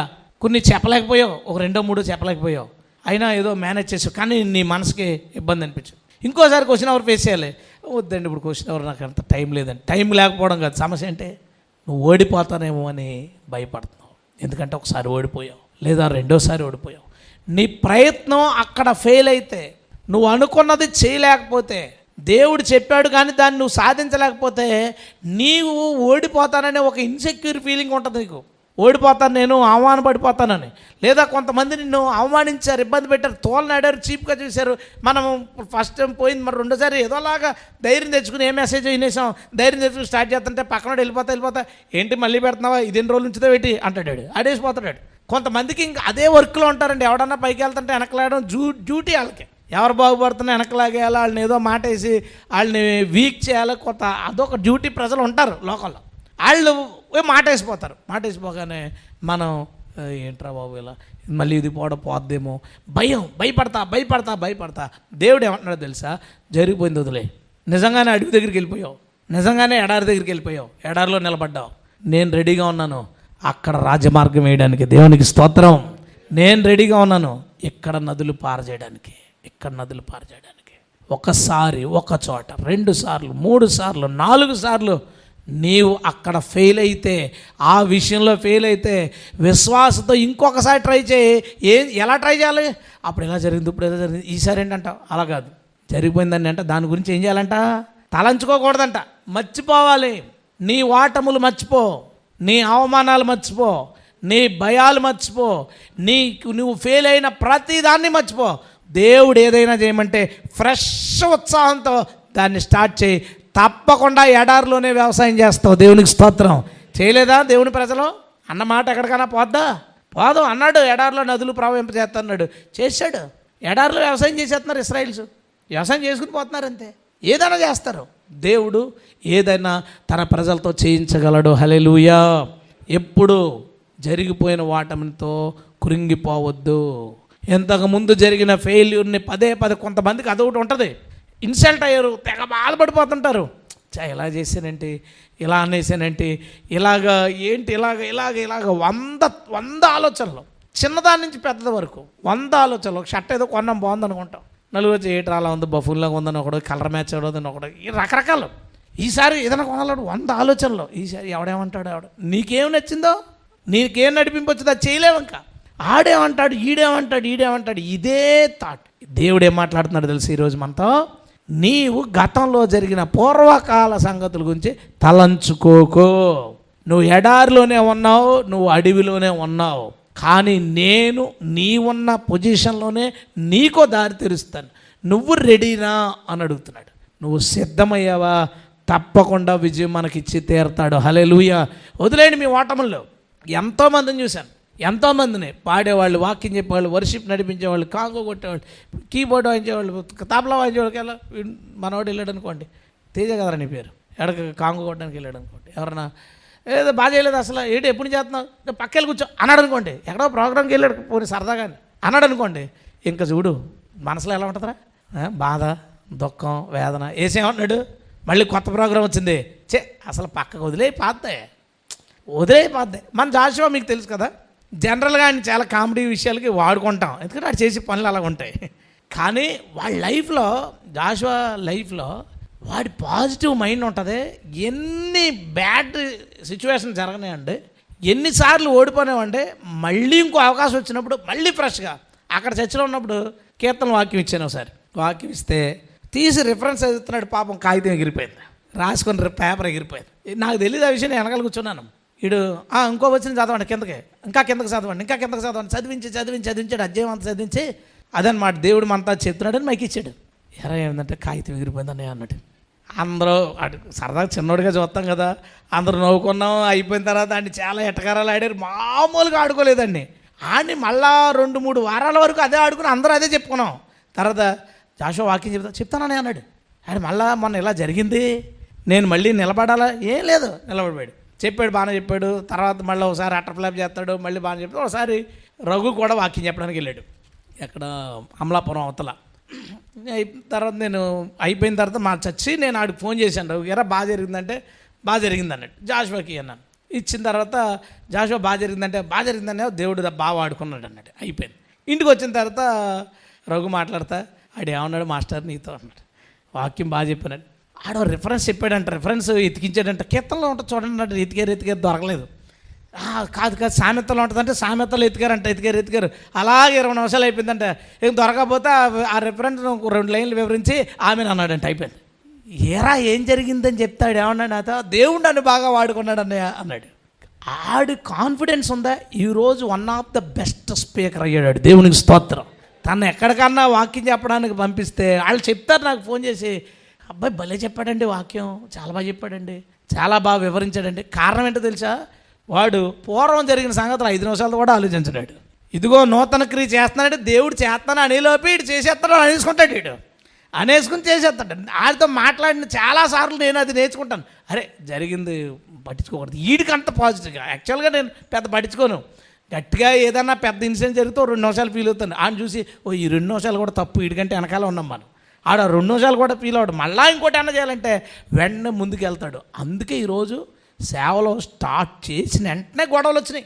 వాళ్ళ అమ్మగారు రివర్స్ అయిపోయారు, వాళ్ళ వైఫ్ రివర్స్ అయిపోయింది, వాళ్ళ మామగారు రివర్స్ అయిపోయారు, వాళ్ళ నాన్నగారు రివర్స్ అయిపోయారు, వాళ్ళ పెదనాళ్ళు రివర్స్ అయిపోయారు, ఒకరి తర్వాత ఒకరు. ఇంటి పక్క వాళ్ళు రివర్స్ అయిపోయారు. ఒకడు కేసు పెట్టేసాడు, ఒకడు పర్మిషన్ ఆపేసాడు.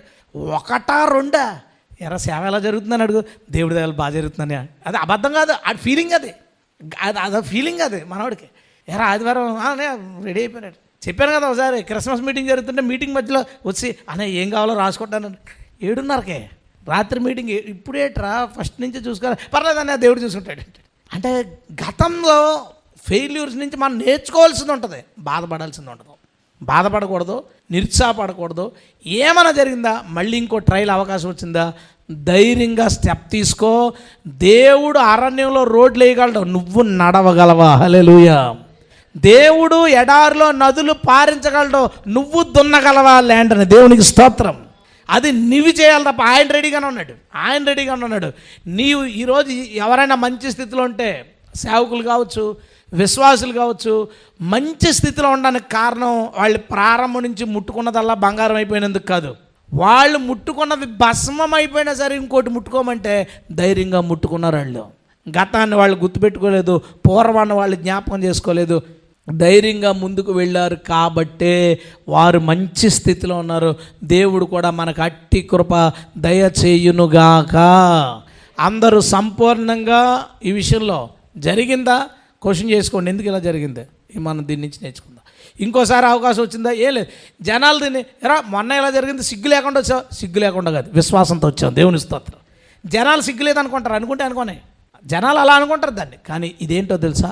విశ్వాసం. నా దేవుడు అరణ్యంలో రాజమార్గాలు, ఎడారిలో నదులను పారించగలవాడు కాబట్టి నాకు భయం లేదు, మరలా పోరాడతానని వెళ్ళు. దేవుడు తప్పక ఉన్నతమైన స్థితికి మనల్ని అందరినీ చేరుస్తాడు. ఆమేన్. హల్లెలూయా. ఎన్నైనాయి? 5 అయినాయా? 6వ విషయం చూద్దాం. రైట్, 5వ విషయం చూద్దాం. ఆదికాండం 41వ అధ్యాయం 51వ వచనం. అప్పుడు యోసేపు అంటున్నాడంట, దేవుడు నా సమస్త బాధను నా తండ్రి ఇంటి వారందరినీ నేను మర్చిపోయినట్లు చేశానని చెప్పి తన జ్యేష్ఠ కుమారునికి మనష్షే అని పేరు పెట్టాడంట. కొడుకు పుట్టాడు, ఏ పేరు పెట్టాలి అని ఆలోచిస్తున్నారు. ఏం పేరు పెట్టారంట? నేను చాలా బాధలు పడ్డాను, ఆ బాధలు మర్చిపోయాను. నా తండ్రి ఇంటి వాళ్ళు నన్ను చాలా బాధలు పెట్టారు. ఏం చేశాడంట? వాటిని మర్చిపోయాడు కాబట్టే తన అన్నలు వచ్చినప్పుడు ప్రేమ పొంగుకొచ్చి పక్క గదిలోకి వెళ్ళి ఏడ్చాడు. కోపం రాలేదు. చిన్నోడిని కూడా చూడాలని ఆశతో రప్పించడానికి ప్లాన్ చేసి రప్పించాడు తప్ప తనకు అసలు వాళ్ళ మీద కోపం ఉందా? లేదు, మర్చిపోయాడు. మనం మర్చిపోవలసింది ఏంటో తెలుసా? 5వది 4వది మనం ఓడిపోయినాయి, మన అవమానపడినాయి, మన ఇబ్బందులు పడిన అన్నీ మర్చిపోయి మళ్ళీ స్టార్ట్ చేయాలా?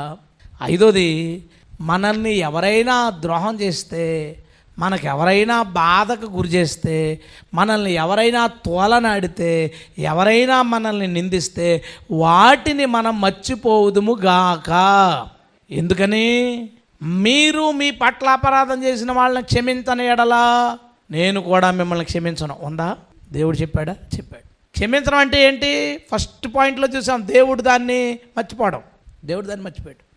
మనల్ని దేవుడు క్షమించాలంటే మనం ఏం చేయాలంట? మన పట్ల అపరాధం చేసిన వాళ్ళని కూడా క్షమించాలంట.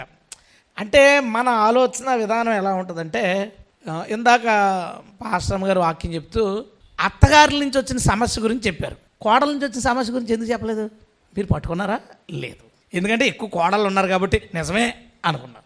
వీడికి పెళ్ళి అయిపోయిన తర్వాత మా వాడికి కోళ్ళు వచ్చిన తర్వాత అప్పుడు కొంతకాలం తర్వాత ప్రసంగంలో ఏమవుతుందో తెలుసు, అత్తగారు పెట్టే దాని గురించి రాదు, కోళ్ళ గురించి వస్తుంది, కోళ్ళ పెట్టే బాధల గురించి.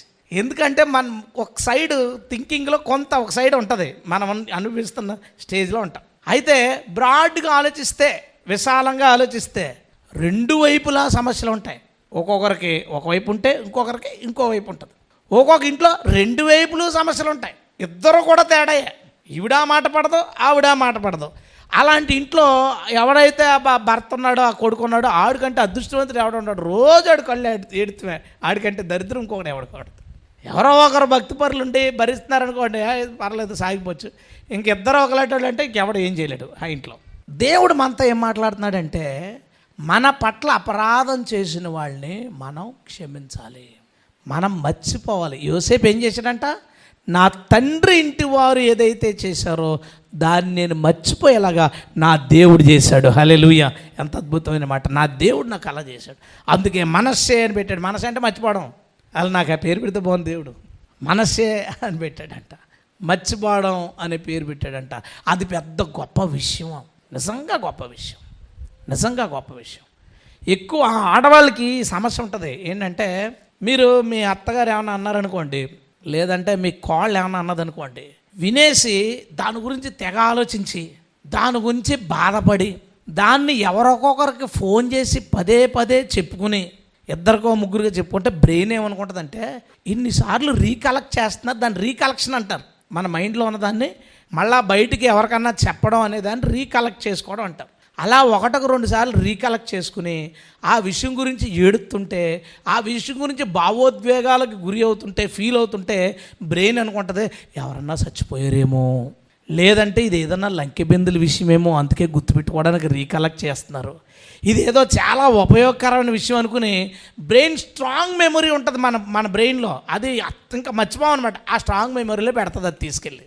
అందుకనే నీకు 3 సంవత్సరాలైనా నిన్న జరిగినట్టుగానే గుర్తుంది, 5 సంవత్సరాలైనా ఆ విషయం నీకు గుర్తుంది. అలా గుర్తుండడానికి కారణం ఏంటి? రీకలెక్ట్ చేసుకోవడం. దాని గురించి నువ్వు ఎమోషనల్ అవ్వడం వల్ల నీ బ్రెయిన్ ఏమనుకుంటుంది అంటే ఇది చాలా ఇంపార్టెంట్ అనమాట అనుకుంటుంది. ఇంపార్టెంటా కాదు గుడ్డ, ఎందుకు పనిచేయదు అది. జెంట్స్ అన్నా సరే ఒక విషయాన్ని పదే మనం ఆలోచించి దాని గురించి బాధపడి దాని గురించి ఎమోషనల్ అయ్యి దాని గురించి ఆనందించి దాన్ని నలుగురికి చెప్పుకుని ఇట్లా చేసినప్పుడు డెఫినెట్గా అది స్ట్రాంగ్ మెమరీలోకి పోతుంది. అది మర్చిపోవడం చాలా కష్టం. చూడండి, దేని మీద నాకు పేపర్ మీద పెన్సిల్తో రాస్తే చెరిపేయచ్చు, గ్రానైట్ మీద చెక్కించాం, ఎంత కష్టం అది. మీరు గ్రానైట్ల మీద చెక్కించేశారు, కోడల మాటలు అత్తల మాటలు గ్రానైట్ మీద చెక్కించేశారు. జాగ్రత్త, దేవుడు మీతో ఏం మాట్లాడుతున్నాడంటే నువ్వు వాటిని మర్చిపోకపోతే దేవుడు నీ పాపాలు కూడా మర్చిపోవడం. ఒకటోది నీకు జరగదు. ఫస్ట్ పాయింట్ ఏం చెప్పాడు? నేనే నీ దోషములను ఎన్నడూ జ్ఞాపకం చేసుకున్నాను. దేవుడు ఏమంటాడు? తూచ్, అది నీకు కాదు. ప్రభా మరి అలా అన్నావు కదా, దానికి ఒక షరతు ఉంది. అదేంటంటే నువ్వు నీ పట్ల అపరాధం చేసిన వాళ్ళని నువ్వు క్షమిస్తేనే నేను వాటిని క్షమిస్తాను. చాలా జాగ్రత్త. ఇళ్ళరకం వెళ్ళారా ఎవరైనా అల్లుళ్ళు? వెళితే అక్కడ 4 మాటలు అంటే పక్కనోడు ఇళ్ళరకం వెళ్తా అలుసురా, అలుసు కాదు, అలవాటు అయిపోయి ఫ్రెండ్లీగా మాట్లాడేసింది అత్త, అంతే, అంతకంటే ఏం కాదు. ఓ పని చేయి, ఊర్లో తిరుగు, ఇంట్లో ఉండకుండా గుమ్మలో పడుకో, నీకు గౌరవం ఉంటుంది. ఎందుకు అన్నీ గుర్తు చేసుకుంటాం అన్నమాట, ఓదానికోటి లింక్ చేసేసుకుని జరిగిన అన్ని జ్ఞాపకం చేసుకుని వాటన్నిటినీ మనసులో పెట్టుకుని ఇప్పుడు 2 సమస్యలు లోపల పెట్టుకుని బాధపడినా తప్పే, అదో రోగాలు తెస్తుంది. బయటికి పదే చెప్పడం వల్ల బ్రెయిన్లో ఉండిపోద్ది. ఈ 2 కాని ఇంకో దారి ఉంది. ఏంటో తెలుసా? విన్నదాన్ని విన్నట్టు మర్చిపోటు. దేవునికి స్తోత్రం. వదిలేదు, దాని గురించి సీరియస్ తీసుకోక. ఎప్పుడైతే నువ్వు షేర్ మొదలు పెడతావో, వీళ్ళకి చెప్పి షేర్లు మొదలు పెట్టావా, నీ బ్రెయిన్ ఏమనుకుంటుంది అంటే ఇది గుర్తుపెట్టుకోవాలన్నమాట అని గుర్తుపెట్టుకుంటుంది. ఎప్పుడైతే మనసులో పెట్టుకుని దాని గురించి కుమిలిపోయామా అప్పుడు కూడా అది స్ట్రాంగ్గా దాస్తుంది. ఈ 2 కాకుండా విని కామన్ కదా జీవితంలో, ఆవిడ ఒకలాగా ఉంటుంది అనుకుని ఉంటుంది, మనం ఒకలాగా అనుకున్నాం, మనం చెప్పింది ఆవిడకి సరిగ్గా అర్థం అవ్వలేదు, లేదా ఆవిడ చెప్పిందే మనకు సరిగ్గా అర్థం అయ్యదు, ఏదో ఒకటి జరిగిందిలే, మనం ఎందుకు ఇప్పుడు పాపం చేయడం, ఆవిడని క్షమించేద్దాం అని అనుకున్నాం అనుకో, ఏమీ లేదు జీవితంలో. ప్రశాంతత, సంతోషం దొరుకుతుంది. దేవునికి స్తోత్రం. నేను ఇన్సల్ట్ చేశారు వాళ్ళు, నీ గురించి బ్యాడ్గా చెప్పారు, మర్చిపో. వాళ్ళు ఏదో చెప్పారన్న విషయం నీకు ఐడియా ఉంటే ఉన్నాయి, వాళ్ళు ఏం చెప్పారో వద్దు నీకు, ఇంకా అది తీసిపాడే. విని దాన్ని పట్టించుకోలేదనుకో, ఉండదు. దాని గురించి ఫీల్ అయ్యామా కాసేపు, ఒక పూట. నేను ఫేస్ చేశాను ఒకసారి. ఒక విషయం నా మైండ్లో ఎవరో చెప్పారు, అది ఒక పూట నేను దాని గురించి ఆలోచిస్తా, వాళ్ళు ఎందుకు అలా అన్నారు, అసలు ఎందుకు అలాంటి మాట అనాల్సినంత, నా మీద అలాంటిది కల్పించాల్సినంత వాళ్ళకి ఏం అవసరం వచ్చిందని ఒక పూట ఫీల్ అయ్యాను. ఆ ఒక పూట ఫీల్ అయింది నాకు ఎన్ని రోజులు గుర్తుంటుందో, 10 రోజులు 15 రోజులు గుర్తుండిపోయింది అది. ఇప్పుడు అదేటో నాకు గుర్తులేదు, అది చాలా అయిపోయింది, దేవుడి దేవులిపోయింది. నాకు అప్పుడు అర్థమైంది, ఓహో మనం ఒక పూట ఫీల్ అయినందుకు బ్రెయిన్ ఏమనుకుందంటే ఇది ముఖ్యమైన విషయం అనుకుని 10-15 రోజులు స్టోరీ వేసింది. అది నాలాంటి వాడికే 10 రోజులు గుర్తుంటే మీకు సంవత్సరం గుర్తుండడం పెద్ద విషయం ఏముందంటే. మీరు అందరూ తెలివైన వాళ్ళు, పెద్ద బ్రెయిన్లు ఉన్నవాళ్ళు, అదే మీ కర్మ, మనం ఏం చేయలేం. ఆ మెమరీ ఎక్కువ పవర్ ఉంది కాబట్టి అది మీ బ్యాడ్. దేవుణ్ణి అడగండి. ఏమన్నాడు యోసేపు? యెహోవా దాన్ని మర్చిపోయేలా చేశాడు. హల్లెలూయా. దేవుని అడగండి, ప్రభువా జరిగిన మాటలన్నీ మర్చిపోవడానికి సహాయం చేయి. కొంతమంది వాళ్ళ అమ్మ ఏదో కోపంలో ఉంటుంది, అది గుర్తుపెట్టుకుంటాడు. ఏ తల్లి అయినా చచ్చిపోని అంటుందండి, మా అమ్మ అన్నదే. బాగుపడను 100 సార్లు చెప్పింది, అది పట్టించుకున్నావు నువ్వు? పట్టించుకోలేదు. చచ్చిపోనదంటే ఒకసారి అది గుర్తుపెట్టేసుకున్నాడు కుర్రాడు, అందరికి చెప్పేస్తుంటాడు వీడు. అరే నీకు ఎందుకు అంత ఆలోచన, మనకి అంత పెద్ద హార్ట్లు మనకి ఎందుకండి, అంత హార్డ్ డిస్క్లు, అంత స్టోరేజ్ మనకెందుకు? నువ్వు మర్చిపో, దేవుడు కూడా నీ పాపాలు మర్చిపోతాడు. దేవునికి స్తోత్రం. ఇదొక డీల్. నువ్వు చేయి, నేను చేస్తాను. నువ్వు అది రిమైండ్ చేసుకుంటా.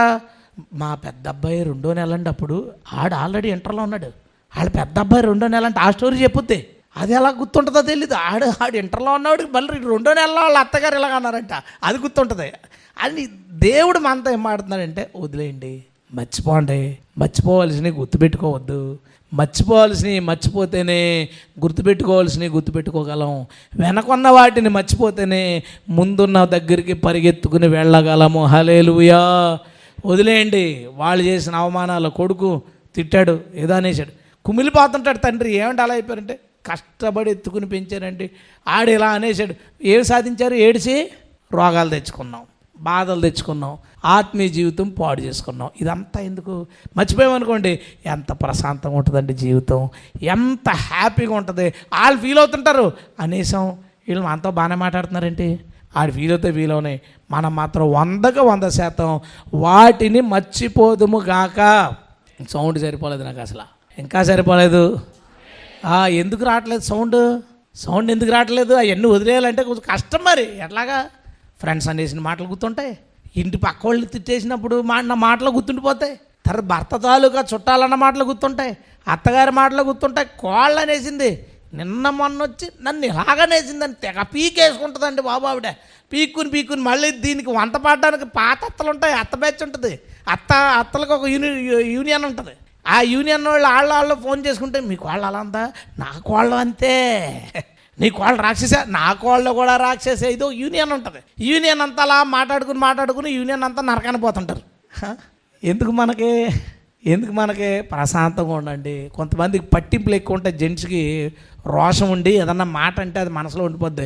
నాయనా జాగ్రత్త, దేవుడు నీ పాపాలను మర్చిపోవడం. మళ్ళా ఏమొద్దు, మనసులో ఉండకపోవడం రోషం లేకపోవడం కాదు. దేవుడు చెప్పిన రోషం వేరు, నువ్వు రోషంగా ఉండు. ఎవరైనా మాట అంటే దాన్ని అంతటితో వదిలే. దేవునికి స్తోత్రం అంటాడు. ఓ దెబ్బ కొట్టినా పర్లేదు, మాట వదలకూడదు అంటారు. దెబ్బ మాత్రం మర్చిపోతారా? స్టేషన్కి వెళ్ళారు అనుకోండి, మా ఆయన తిడుతున్నాడు. అలా కాదమ్మా, కొట్టాడా లేదా, అది కొట్టలేదు, ఆలోచించి కొడితేనే కేసు పాపని చేద్దాం. జనాలేమో మాట దెబ్బ కొట్టినా పర్లేదంట, మాట ఇబ్బంది అంట. పోలీస్ స్టేషన్లో ఏమో మాటలకేం కేసులు ఉండవండి బాబు. ఏమన్నా కొట్టాడా అది మనకు చెప్పండి, ఏమన్నా ఇరిగిందా బాడీలో అది మనకు చెప్పండి. అసలు దేవుడి దగ్గర ఇందులో రెండు కూడా మనం మర్చిపోవలసిందే. దేవునికి స్తోత్రం. అంటే ముందు పరిగెత్తాలనుకున్న వాళ్ళ కోసం చెప్తున్నాను, ఇంకా వెనకాలే చూసి వెనకపోదాం అనుకునే వాళ్ళు కనుక. ముందుకు నువ్వు వెళ్ళాలనుకుంటే ఇలాంటివి మన జీవితంలో ఎదురైతే వాటన్నిటినంటే మనల్ని ఇబ్బంది పరిచిన వాళ్ళ మాటలు ఏవైతే ఉన్నాయో, ఇబ్బంది పరిచిన సందర్భాలు మనుషులు ఎవరైతే ఉన్నారో వారిని కూడా మర్చిపోవాల్సిన అవసరం. దానిపైన మనం ఏం చెప్పుకున్నాం, మన లైఫ్లో మనకు ఎదురైన ఓటములు మర్చిపోయి కొత్తగా ప్రారంభించాలి. మనల్ని అవమానించిన అవమానాలు మర్చిపోవాలి, మనల్ని తిట్లు మర్చిపోవాలి.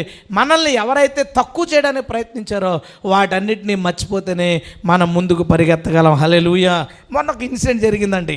ఏంటంటే ఒక అబ్బాయి బాప్తిసం పొందడానికి వచ్చాడు. బాప్తిసం అయిపోయింది కొన్ని రోజుల క్రితం. మాట్లాడతా ఏంటి నువ్వు ఏం చేద్దాం అనుకుంటున్నావు లైఫ్లో అని అడిగాను. తను అన్నాడు, అన్న మా ఊర్లో నన్ను చాలా హీనంగా చూశారు, చాలా అవమానంగా చూశారు. నేను జీవితంలో ఏదో ఒకటి సాధించి వాళ్ళ ముందు నేను ప్రూవ్ చేసుకోవాలి, దానికోసం ప్రార్థన చేయండి అని అన్నాడు. మంచి ఆలోచనే, మన ఇంట్లో కూడా అదే చెప్తారు. అయితే నేను అన్నాను, ఒకవేళ దేవుడు మీ ఊర్లో వాళ్ళ దగ్గర నిన్ను ప్రూవ్ చేయాలనుకోకుండా దేవుడిని గురించి వేరే ఆలోచన కలిగి ఉంటే ఏం చేస్తావు? సరే, మీ ఊర్లోకే నిన్ను సేవకుడిగా పంపించి అక్కడ అందరిళ్ళకి సువార్త చేయడానికి వెళ్ళమంటే నువ్వేం చేస్తావు? నిన్ను అవమానించిన వాళ్ళు చూడరా, చిట్ట చివరికి ఈడు బతుకు ఆ ఇంటికి తిరిగి వాళ్ళ వచ్చిన కానుకలతో బతకాల్సి వస్తుందిరా అని ఇంకా అవమానపడాలని దేవుడు అనుకుంటే ఏం చేస్తావు? చూసావా, చాలా తన ఆలోచన కరెక్టే, లోకపరంగా కరెక్ట్. ఒక దేవుడు మనిషిగా అది సెట్ కాదు. దేవుడు ఆలోచన నెరవేర్చడానికి సెట్ కాదు. దేవుడు నిలబెట్టాలనుకుంటే నిలబెడతాడు, ఆయన ఇష్టం. ఒకవేళ ఇలా అనుకుంటే, అంటే మనల్ని గాయపరిచిన మాటలు మన మనసులో ఉంటే దేవుడు ఏమనుకున్నాడో దాని వైపు కూడా మనం వెళ్ళలేము. చివరికి ఒప్పుకున్నాడు అన్న, దేవుడు ఏమనుకుంటే అదన్నా ఇంక నేను ఇది నా మైండ్లో తీసేస్తున్నాను. అంత సులువుగా పోకపోవచ్చు, కానీ ఈరోజు కాదు రేపైనా పోవలసిందే. అది మనం విడిచిపెట్టాల్సిందే. నేను వెళ్ళిపోతా ఆలోచించుకున్నాను అనమాట. అంటే మనం ఎవరైనా అన్న మాట అన్నప్పుడు దాన్ని హట్ అయ్యి దాని గురించి మనం రెస్పాండ్ అవ్వడంలో కూడా దేవుని వాక్యాన్ని దాటేయడానికి అవకాశం ఉంది. మనం ఎవరో మాట్లాడిన మాటలు బట్టి నిర్ణయాలు తీసుకుంటే ఆ నిర్ణయాలు కూడా దేవుని చిత్తానికి దూరంగా మనల్ని తీసుకుపోవడానికి అవకాశం ఉంది కదా. నిజమే. చదువుతుంటున్నప్పుడు ఎవడ అనొచ్చు, నాకు తెలుసురా మీ నాన్న పాస్టర్ కాబట్టి నువ్వు కూడా చర్చి చూసుకుని పాస్టర్ అయ్యి వాళ్ళ కానుకలతో బతుకుతావు, నీకు ఏమన్నా ఉద్యోగం వస్తుందా ఎడుతుందా అని క్లాస్మేట్ ఎవడన్నా అక్షయ్ అన్నాడు అనుకోండి. ఆ మాట తీసుకుని నేను సేవ చేయను, ఆడిని నోరు మూయిస్తాను. ఆడేవాడు మధ్యలో ఆడి నోరు మూయిస్తా ఏమన్నా అవుతుందా ప్రపంచంలో? ఆడి నోరు మూయిస్తాను నేను. ఆడి ముందు ఆడికంటే ఉద్యోగం సంపాదించుకుంటానని తెగ చదివేసి కష్టపడి ఉద్యోగం సంపాదించి సంవత్సరానికి 2 లక్షల ప్యాకేజో 3 లక్షల ప్యాకేజ్ నెలకు 1 లక్ష ప్యాకేజో 2 లక్షల ప్యాకేజో సంపాదించాడు అనుకుందాం. ఆడి నోరు మూసాడు అంటాడు, అరే భలే సాధించావరా అని. ఆడేమంటాడు తెలుసా, ఓ మాట మర్చిపోకరోయ్, ఆ రోజు నేను అలా అన్నందుకే నువ్వు ఎంత బాగున్నావు అంటాడు. ఏం చేస్తావు అప్పుడు? ఆడేమంటాడు, అలా ఊళ్ళో అదే కదా పక్క వాళ్ళు కూడా, ఒరే ఆ రోజు ఆడు తిట్టాడని ఫీల్ అయ్యమరా, అందుకే ఈరోజు బాగున్నావు అంటే ఇప్పుడు క్రెడిట్ ఎవడది? మళ్ళీ ఆడిదే, మళ్ళీ క్రెడిట్ ఆడి. దేవుని ఉద్దేశం ఏమైంది? దేవుడు నీ గురించి ఏమనుకున్నాడు అది అట్లా నెరవేరుతుంది. అంటే మనుషుల మాటలు మన మీద పని చేయడం వల్ల కూడా దేవుని చిత్తం దాటిపోతాం. మా ఫ్రెండ్స్ అన్నారు, నేను మానేసినప్పుడు మా రిలేటివ్స్, ఎరా ఎంత బిజినెస్ వదిలేస్తున్నావు, అక్కడ ఇంకా బాగుంటుందా అని అడిగాడు. వాళ్ళు జనరల్గా ఏం ఆలోచించుకోవాలి, ఇంకా బాగుంటుందా? వాడు ఇప్పుడు మేనేజర్ అయ్యాడు టాటాలో, అప్పుడు జస్ట్ మామూలు ఎంప్లాయీ. వాడు ఎప్పుడు ఎదురుపడినప్పుడు, ఎరా ఏం చేస్తున్నావు, బిజినెస్ బాగుందంటే, లేదురా మానేసాను సేవకి వెళ్తున్నాను. అదేట్రా చాలా బాగుంటుంది, అందులో ఇంకా ఎక్కువ వస్తుందా జీతం అని అడిగాడు. అంటే ఇప్పుడు నేనేం చేయాలా రోషం తెచ్చుకుని ఎంత మాట అన్నాడు. ప్రభా నేను ఉద్యోగం చేసుకుంటా, లేదు వ్యాపారం చేస్తా, సేవ చేస్తాను, ఇలా మాట పడ్డా నాకు ఎందుకు అవన్నీ మనం తీసుకోవాలంటే. ఈ మాటలు ఏం చేస్తాయంటే మనల్ని దేవుని ఉద్దేశాల్లోంచి పక్కకు తీసుకెళ్తాయి. దేవుడు ఎప్పుడు నువ్వు ఎవరి దగ్గర అవమానపడాలని చూడవు. నువ్వేం చేస్తున్నావు అంటే వీడి దగ్గర ఘనత పొందుకోవాలని. దేవుడు ఏం చేస్తున్నాడంటే 1000 మంది ముందు నిన్ను నిలబెట్టాలనుకుంటున్నాడు. దేవునికి స్తోత్రం. ఆయన ఆలోచన వేరు, నీ ఆలోచన వేరు. నీది చాలా సంకుచితంగా ఆ నలుగురు ముందు ఏదో అయిపోవాలి. నేను అన్నాను అబ్బాయితో, సరే నిన్ను ఎవడైతే అవమానించాడో ఆడి గురించి నువ్వు కష్టపడి చదివి ఉద్యోగం తెచ్చుకుని ఊర్లోకి వెళ్ళినప్పుడు ఆడు చచ్చిపోయాడు అనుకుందాం. వారం రోజుల ముందు నీకు ఉద్యోగం రావడానికి వారం రోజుల ముందు ఆడు చచ్చిపోయాడు. ఎవరి దగ్గర ప్రూవ్ చేస్తావు? పిచ్చి ఆలోచనలు ఇవన్నీ. నిన్ను అవమానకరంగా మాట్లాడిన మాటలన్నీ మర్చిపోదుముగాక. హీనపరచబడినా, నువ్వు తొక్కబడిన, అణచబడిన ప్రతి విషయాన్ని, నిందించబడిన, గొడవల్లో నీ మీద మాట్లాడిన ప్రతి మాటలో నువ్వు మర్చిపో, దేవుని వైపు చూడు. దేవునికి స్తోత్రం. వెనకున్నది మరిచి ముందుకు సాగిపోవాలి మనం. హల్లెలూయా. తర్వాత విషయానికి వెళ్దాం. మత్తయి సువార్త 6వ అధ్యాయం. మనం మర్చిపోవలసిన మరొక విషయం 3వ వచనం. నీవైతే ధర్మము చేయనప్పుడు నీ ధర్మము రహస్యంగా ఉండు నిమిత్తము నీ కుడి చేయి చేయునది నీ ఎడమ చేతికి తెలియకుండా వలెను. హల్లెలూయా. అంటే మనం ఎవరికన్నా ఏదైనా ఇచ్చామంటే అది ఎవరికి తెలియకూడదంట. కుడి చేతికి ఇచ్చింది ఎడం చేతికి తెలియకుండా ఉంటుందండి. మా ఒకటే బాడీ కదా, ఒకటే బ్రెయిన్. అంటే ఎంత అలా చెప్పాలనుకుంటున్నాడంటే నీలో నీకే అది గుర్తుండకూడదు. ఇంకా నీ చేతితో ఇచ్చింది ఇంకో పార్టీకి తెలియకూడదు. అంటే ఇచ్చింది ఇంకా నీ మైండ్లో ఉండకూడదు. మేలు పొంది మర్చిపోయే వాళ్ళు చాలామంది ఉంటారు. అది మనం చేయొద్దు. కానీ దేవుడు చెప్తున్న విషయం ఏంటంటే మేలు చేసి మర్చిపో, ధర్మం చేసి మర్చిపో. అంతే తప్ప వాళ్ళకి బట్టలు ఇచ్చి ఇప్పుడు చీర కట్టుకుంది కదా అది నేను ఇచ్చిందే అది చెప్పొద్దు. మేలు చేసి ఏం చేయాలంట? మర్చిపో. సహాయం చేసావు వదిలే. ఇప్పుడు ఊళ్ళో ఏంటంటాం పెద్దోళ్ళు, ఆడ బిల్డింగ్ ఉంది కదా, ఆడి దగ్గర ఏముండేది కాదు, ఏమీ లేకపోతే ఒకసారి నేను ఆడికి 10 కేజీలు బియ్యం ఇచ్చాను. ఆ 10 కేజీలు బియ్యంతో కట్టుకున్నాడా బిల్డింగ్? దాంతో కట్టుకున్నాడా? లేదు, ఆడు కష్టపడి కట్టుకున్నాడు. వీళ్ళ విషయం చూడండి. నువ్వు 10 కేజీలు ఇచ్చినప్పుడు ఆ 10 కేజీలు తీసుకున్నాడు అంత బిల్డింగ్ కట్టుకుంటే నీ దగ్గర 100 కేజీలు ఉన్నాయి కదా, నువ్వెందుకు అంత కట్టలేదు? ఎందుకు కట్టలేదు నువ్వు? జనాలు ఇలాగా వాళ్ళు ఏమైనా చేశారంటే దాన్ని గొప్పగా మన వల్లే మనమే చేసామంతా, మనమే ఇచ్చామంతా. ఆ మాటను బట్టి నేను ఆ టైంలో ప్రోత్సహించానండి. లేకపోతే ఆడు బ్రతుకు ఏమైపోద్దాం. ఇవన్నీ ఎందుకండి? నేనే నడిపించానండి సేవలోకి. తెగ గొప్పలు చెప్పేసుకుంటారు. ఇన్స్పిరేషన్గా చెప్పడం వేరు. మనం ఇలా చెయ్యాలి, నేను ఒకసారి వీళ్ళకి ఇలా చేసినప్పుడు వాళ్ళ లైఫ్ ఇలా అయ్యింది, అలా మనం కూడా చేయాలని ఇన్స్పిరేషన్కి చెప్పడం వేరు. నేను చేశానని గొప్ప చెప్పుకోవడానికి. అందుకనే మీరు బోరాలు ఊదించుకుంటే అందుకనే జనాలు ఏం చేశారంటే కొంతమంది, యేసుప్రభు ఇలా చెప్పాడు కదా, మేలు మర్చిపోవద్దు అన్నాడు, మరి మనం అన్నీ యేసుప్రభుకి వ్యతిరేకంగా చేస్తాం కాబట్టి ఇది కూడా చేయాలంటే ఎలాగా అని కుర్చీల మీద పేర్లు రాయించి, ఫ్యాన్లు ఇస్తే ఫ్యాన్ల మీద పేర్లు రాయించి, సౌండ్ బాక్స్ ఇస్తే సౌండ్ బాక్సుల మీద పేర్లు, కాంగో ఇస్తే కాంగో మీద పేర్లు, కీబోర్డ్ ఇస్తే చర్చికి దాని మీద స్టిక్కరింగ్, ఎవరు ఇచ్చారో ఆ స్టిక్కరింగ్. ఎంత విచిత్రం అండి. గుడి కడుతున్నప్పుడు ఒక్కొక్క స్తంభం మీద ఒక పేరు ఉంది. నేను గుళ్ళకి వెళ్ళేటప్పుడు నేను స్తంభం మీద పేర్లు ఏంటి, ఇచ్చిన వాళ్ళు పేర్లు రాశారేమో అనుకుని, ఏంటంటే వీళ్ళందరూ ఇచ్చారంటే కాదు, ఒక్కో స్తంభానికి ఎంత ఖర్చు అవుద్దో అడిగి స్తంభాన్ని స్పాన్సర్ చేశాడట. స్తంభానికి స్పాన్సర్ చేసాడంటే ఒక్కొక్కడు ఒక స్తంభాన్ని, మరి స్లాబ్కి స్పాన్సర్ చేసినట్టు స్లాబ్ మీద రాసేస్తాడు వాడి పేరు. ఎంత అంటే జనాలు ఎలా ఉన్నారు చూడండి. దేవుడు దాన్ని అంగీకరించట్లేదు. దేవుడు ఏమంటున్నాడంటే, నువ్వు ఇచ్చావా, ఇచ్చి వదిలే, ఇచ్చి మర్చిపో. మేలు చేసి దాన్ని గుర్తు పెట్టుకోకు. ఎవరైనా ఎప్పుడైనా ఎదురుపడి, ఓసారి నేను పలానా ఇబ్బందులు ఉంటే మీరు చాలా హెల్ప్ చేశారు నాకు అని వాళ్ళ గుర్తుపెట్టుకొని, నేను ఎంతమందిని వీళ్ళని బలపరిచాను, వాళ్ళ బలపరిచాను, ఇంత పొడుగు నేను, ఇంత వస్తుంది, ఇది మనకొద్దు. దేవుడు మనతో ఏం మాట్లాడుతున్నాడండి? మేలు చేసి మర్చిపోదుముగాక. ఆమేన్. ఎవరికన్నా సహాయం చేస్తే అది మర్చిపోవాలి. ఎవరికన్నా మనం డబ్బులు ఇచ్చామో అది మర్చిపోవాలి. హెల్ప్గా ఇస్తే మర్చిపో. వాళ్ళకి ఏదన్నా ఇంకా ఎక్కువ పెద్ద సహాయం చేసావు అది కూడా మర్చిపో. జనరల్గా ఆ టైంలో వాళ్ళకి ప్రాణాల మీదకి వచ్చే పరిస్థితి, ఆ టైంలో కూడా హెల్ప్ చేస్తే నా వల్ల కూడా బతికాడని చెప్పొద్దు. మేలు చేసావు మర్చిపో, దాన్ని రిమైండ్ చేసుకోవద్దు. చర్చిల్లో ఎక్కువ అయిపోయింది ఇదే, చాలా దారుణం. చర్చిల్లో ఎక్కువ అయిపోయింది ఇది. ఏదన్నా ఒక మీటింగ్కి వెళ్తే, ఆ మీటింగ్ అయిపోయినప్పుడు లాస్ట్ రోజు వెళ్ళాం అనుకోండి, లాస్ట్ రోజు ఇంతకుముందు మీటింగ్ అయిపోయిన తర్వాత లాస్ట్ చెప్పేవారు పేర్లు. ఇప్పుడు ఏం చేస్తున్నారు అనుకున్నారు? వాక్యానికి ఇచ్చే ముందు. ఎందుకు అంటే వాక్యం అయిపోయిన తర్వాత వెళ్ళిపోతున్నారని కొంతమంది. ఈ పేర్లు అందరికీ తెలుతులేదట. చూడండి టెక్నాలజీ ఎలా ఉందో, పద్ధతి ఎలా ఉందో. మార్చి వాక్యానికి ముందు మొదలు పెడతారండి. గ్రౌండ్ తుడిసిన వాళ్ళు పేర్ల దగ్గర నుంచి, పాంప్లెట్ ప్రింటింగ్కి, పోస్టల్ ప్రింటింగ్కి డబ్బులు ఇచ్చిన వాళ్ళ దగ్గర నుంచి, వాటిని వేసిన వాళ్ళు, అంటించిన వాళ్ళు, పంచిన వాళ్ళు, అందరూ ఈలోపు బెండకాయలు ఇచ్చిన వాళ్ళు, వంకాయలు ఇచ్చిన వాళ్ళు, బియ్యం ఇచ్చిన వాళ్ళు, అల్లం ఇచ్చిన వాళ్ళు, డబ్బులు ఇచ్చిన వాళ్ళు, అందరి పేర్లు ఒకటే చెప్పి, వీటన్నిటికీ కారకుడైన ప్రభువుకి కూడా స్తోత్రం. ప్రభువుకి స్తోత్రం చెప్తే వీళ్ళందరి గురించి చెప్పకూడదు ఇంకా. ఎందుకంటే వీళ్ళందరి విషయంలో చేసిన వాళ్ళు ఎవరంటే ప్రభువే. దేవునికి స్తోత్రం, హల్లెలూయా. ఇది వదిలేశారు. మళ్ళీ వంట ఉన్నోళ్ళు, ఉల్లిపాయలు కోసిన వాళ్ళు, అందరి పేర్లు మళ్ళీ రాసుకుంటారు. ఎందుకు? ఎవడి పేరైనా మర్చిపోతే ఆదివారం నాడు రాడు చర్చికి కాడు. ఎందుకమ్మా రాలేదంటే, మీకు అందరు గుర్తుంటారు, మేము కనపడతామంటండి. మీకు జనాల మనస్తత్వం ఎలా అయిపోయింది. దేవుడు ఏమంటున్నాడు? నువ్వు మేలు చేసావా దాన్ని మర్చిపో. నువ్వు ధర్మం చేస్తే అది ఎవరికి తెలియకూడదు, అది రహస్యంగా జరగాలి. అంతటితో అది మనం మర్చిపోదుముగాక. ఆఖరి విషయం చూద్దాం. పేతురు రాసిన మొదటి పత్రిక 5వ అధ్యాయం 7వ వచనం.